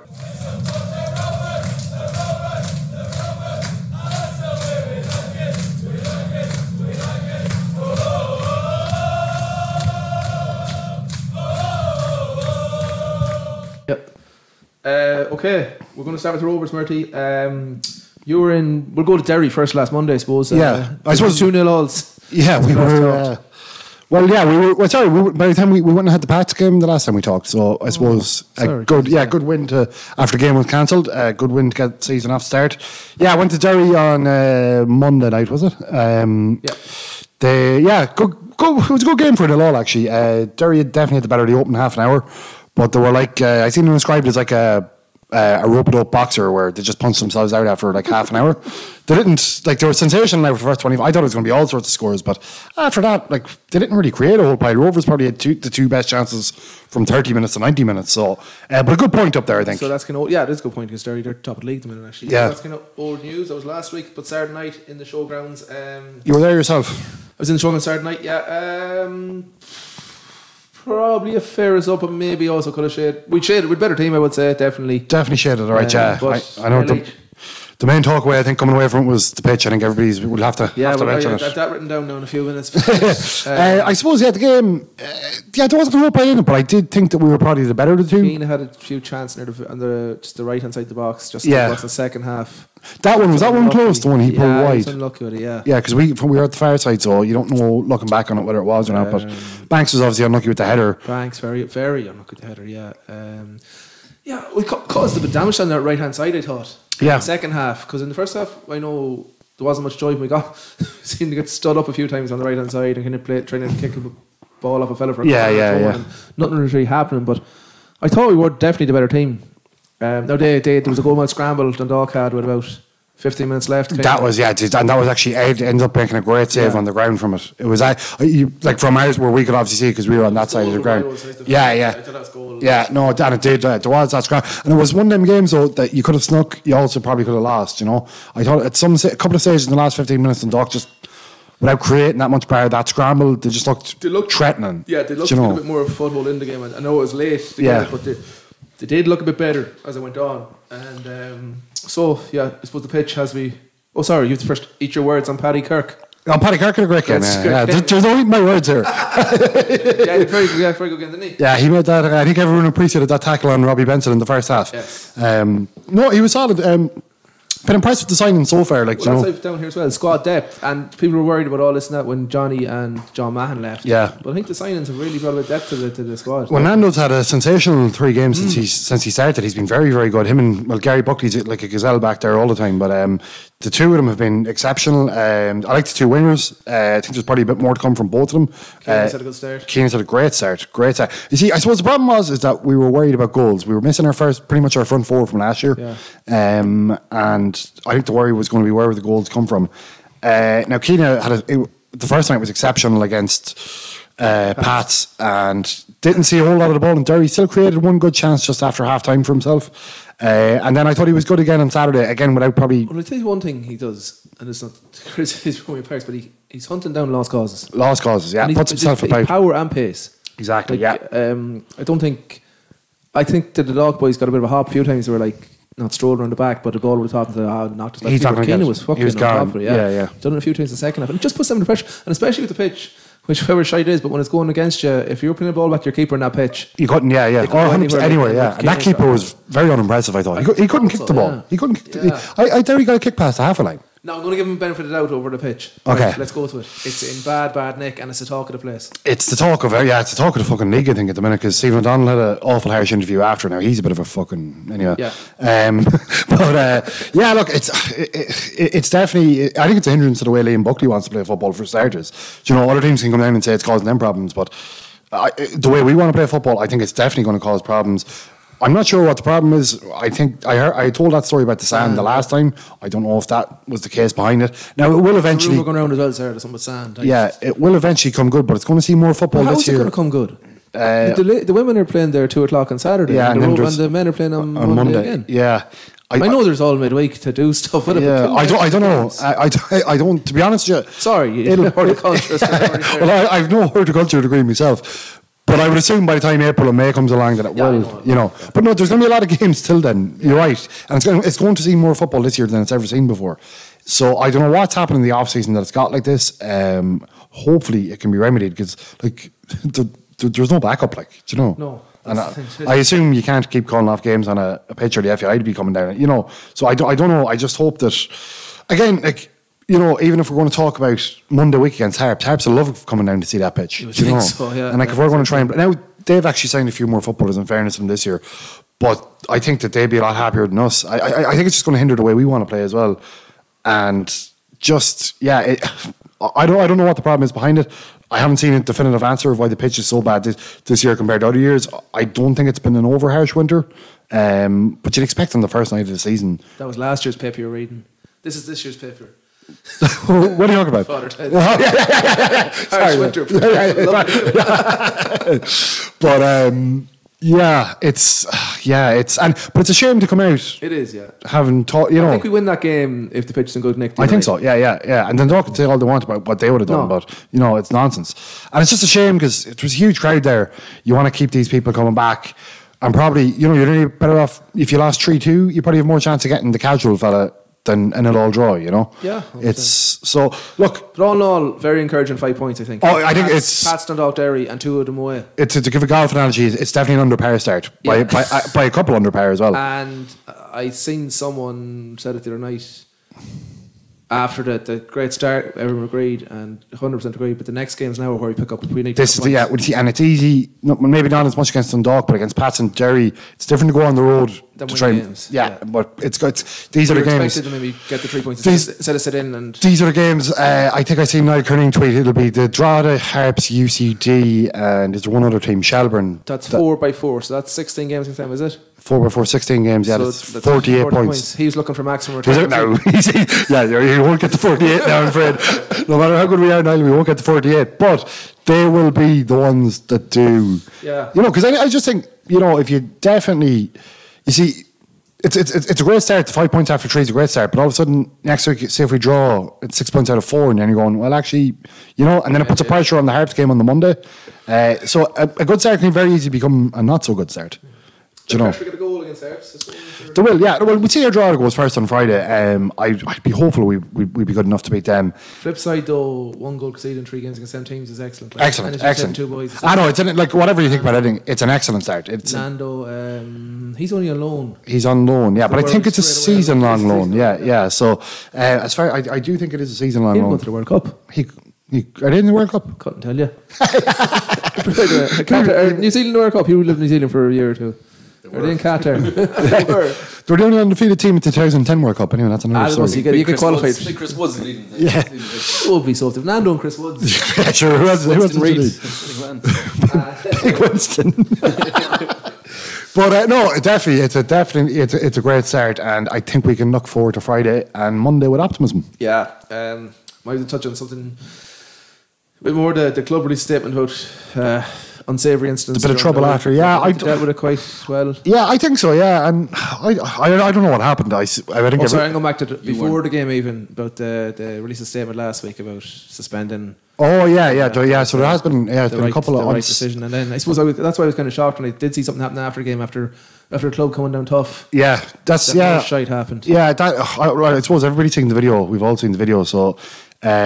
I don't know. I don't know what started it. As I said to you, bus drivers getting a bit of grief. When I don't know what he was doing outside Mooney's anyway. Them buses. Tracy Avenue and it was a dodgy park job, so apologies to anyone on Tracy Avenue. But when I left with about just as the boarding up for injury time, and he was parked like nearly blocking the far end of Tracy Avenue. You know, there's 2 entrances. Yes. The far one nearly in. Like I was like, I actually did think it was a bit odd. But he must be rocking down. Yeah, because there is definitely space left in the car park for travelling supporters buses. So it doesn't.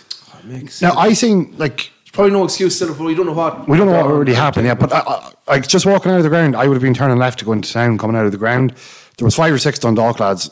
They didn't look like they weren't wearing scarves or jerseys or anything like that. And they were definitely looking for trouble. Yeah. Now, I'm not defending what might have happened outside Mooney's or what did happen, but I'd say it could have been a case of 50-50. But yeah, you don't want to be seeing this stuff. And there's so many kids at the game as well, and I know St. John's were there with their kids and stuff. And yeah, it's just shitty. But look, I think Rovers will be the best. They're the team, their club to deal with that. Yeah, I think so. Yeah, no, and they have. I mean, I think Tommy Higgins was out this morning with a statement, and you know, I think they will. It's something that does need to be nipped in the bud. Yeah. Okay. Good start. Pitch and shite. Stop thinking you're in Greenstreet. And Saturday was a historic day up in Dublin for Rovers as well. Their women's team were in the Women's National League their first competitive outing. They played the mighty Peamount. Unfortunately, it was 6-0, but big different club. Yeah, it was a tough start for them. I'd say if they were to pick a team that they might not wanted to play first off, it might have been. I was listening to Jessica Ferry on the radio and Alan Cole listened to most of it, and for a few minutes I heard Stephanie Roach. I was like, geez, she playing with? Yeah. I know they have a couple of internationals. They'd be a really good team. I think just, as I say, a really tough place to go and start. And look, it's their first competitive game. They probably could have done maybe a few weeks where they might have got a few more pre-season friendlies in. It's tough to go from, like some of them girls wouldn't have been playing football in the last few years, because there's no local football past underage in Sligo. So I think it's all about. Anna Hansby was ripping up the Astro League in the showgrounds to played against. She's a sensational footballer. But she was out injured, of course. She hurt her knee. She's hoping to be back this weekend. They play DLR Waves. DLR Waves in showgrounds at 2 o'clock, and that's free if you've a Rover season ticket. Season ticket free, otherwise pay to get. Yeah, but I think we've a good crowd for that. There should be a great crowd down at the chat. I would say we'd be looking at. I think I know it's a results-based industry, but I don't think 2 or 3 years settling in it could be. Yeah, it could be, and I think they will improve as the year goes on. They've definitely throughout the pre-season improved, just to try and probably get used to the level of football they're actually playing at. That's going to take time. I think a lot of signings. A lot of signings. It's hard to put a team together, that sort of team. But they're all coming in. And I do think hopefully there'll be a big crowd there on Saturday afternoon. So. Not to go in crowds here, not to diminish any crowd, okay? But and it was women's game. I only heard it this morning. The Women's National Ladies Gaelic League, Meath Dublin the weekend had 5,200 people at a league game. Really? I thought that was. Yeah. I was staggered by it. Just when you say Rovers and Dundalk, 3,000. Yeah, and there's 5,000. Yeah. I did a women's national league. Yeah. It shows the appetite there for. I know it's GA, but women's sport, and I think that there is a big bounce with the Rovers women's team. So they're looking for 4 figures, anyways, I believe. I hope they get it. I'll be there myself anyway. So. Yeah, so that's DLR Waves in the showgrounds at 2 o'clock on Saturday. Yeah, we'll switch to junior soccer. It's quiet weekend on the fields, really. In the quiet weekend. Or maybe took precedence, did it? It was. Sorry. Carberry closed the gap. Carberry closed the gap. 7-0 it finished. So Carberry have greedy for goals. They've closed within 2 points of Carter at the top of the Super League. Okay.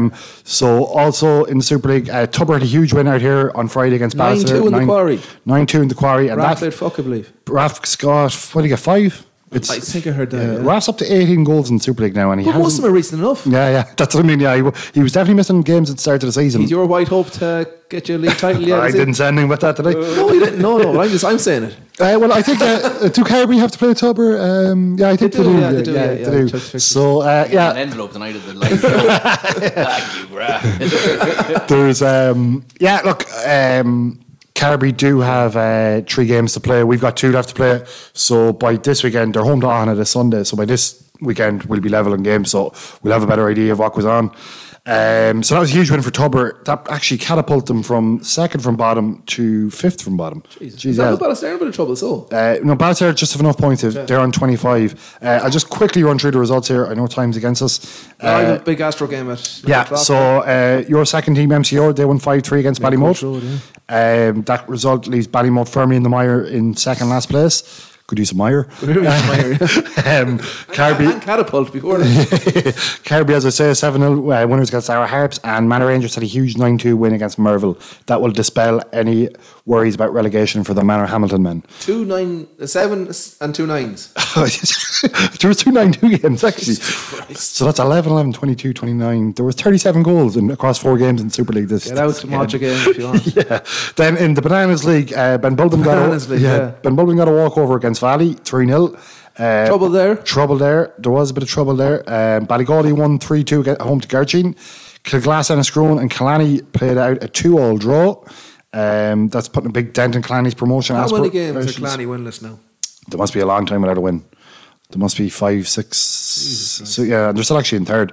And then actually the new form team in the league having banged in 13 goals in the last 2 weeks. A few other players get on to us. On to you in particular, Edo. Our beloved chap. Our beloved chap. Yeah, we give them every week. We give them a compliment. But they beat huge win 7-2 at home to Glenview. The previous week they'd won 6-0. At Enniscrone, who were the form team, I tipped Enniscrone to beat them 4-0. 4-1, I think, that's what you said. So in the Bananas division now... it's nuts. How is Chapel suddenly in promotion contention? If Chapel have 4 games left to play. Sorry, I'll just run through the Super League because we kind of just glossed over it. So Carter are top, 49 points. Carberry second, 47. Then it's Strand in third place on 40 points. So just a bit of a gap there, back to third. Then at the bottom, the bottom's crazy. So Merville, I would say, are relegated with 11. Well, they're not relegated. They have to win their last 3 games. But Ballymote second from bottom with 2 games left with 17 points. Ahana are gone into the playoff spot on 18 points, the longest serving team in the Super League, with 3 games left to play. Our Harps are 4th from bottom on 20, with 20 played. Cliffney are 5th from bottom. No, I might have missed one there. On 20 points with 19 games. And then Tubber have climbed out, having looked dead and buried a couple of weeks ago, are now on 21 points after 20 games. And that leaves them that'll leave them 5th from bottom, yeah.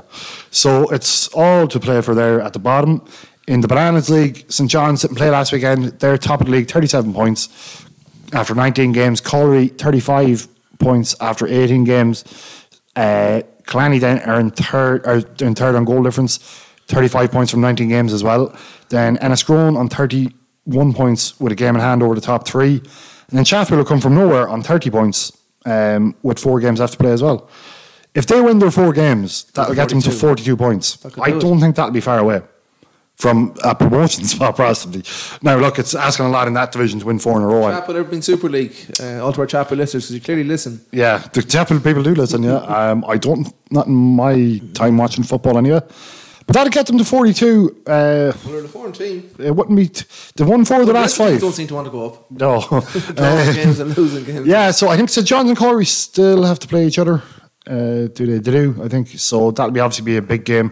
Corey probably have the slight upper hand at the minute. With that game in hand. But I wouldn't rule out anything happening in that league. Great stuff. Yeah, it's crazy league. Yeah, crazy great to see. A few pictures this weekend. I suppose we'll finish off with your predictions, Adrian. Right, Super League. Much talked about predictions. Super League, Friday night, McSharry Park, 7:45. Mailcoach Road against Manor Rangers. Mailcoach Road, Manor Rangers, well. Mailcoach Road put 5 away at the weekend. Manor put 9. 4-4 draw. That's the only one there. 4-4 draw is the only one. Right, we'll just stick with the Super League on Sunday morning, 11 o'clock. Carby at home to Anna. 5-0. I'll score it. They're banging in goals. Although, look, all I do have to play for something. That's the only thing you might say. But on the Astro as well, 5-0. 5-0. And then Merville at home to Cliffney. Cliffney need the points all of a sudden, actually. But there's a random... Merville is very, very random. I remember about the Hill last year and about Carby 3-0, yeah. I'll just shade Cliffney 2-1. 2-1. And then, I suppose, probably the biggest game in the league on Sunday is top of the league, Carter United against third place Strand Celtic. I'm going to give you the vote here. Aaron O'Boyle is out for the season. Probably he's fractured his ankle. Oh, I didn't know that. So I heard that, Aaron. No, he's not in good.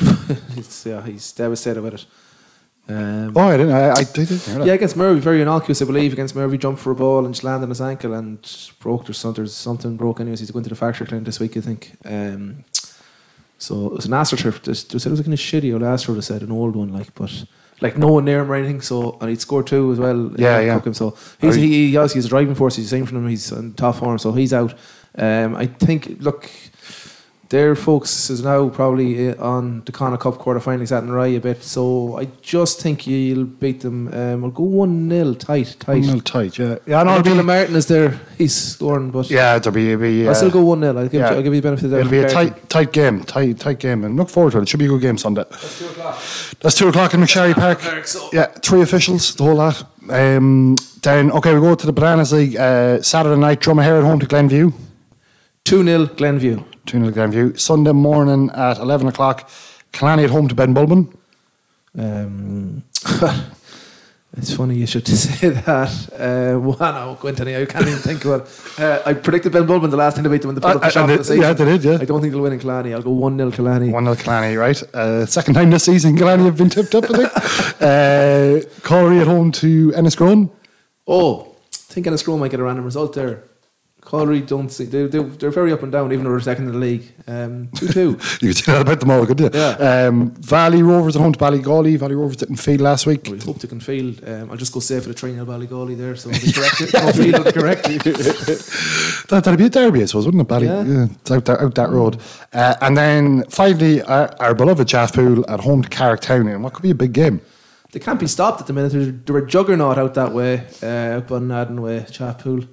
They're not the Liverpool Chapool. No, they're Dunman, yeah.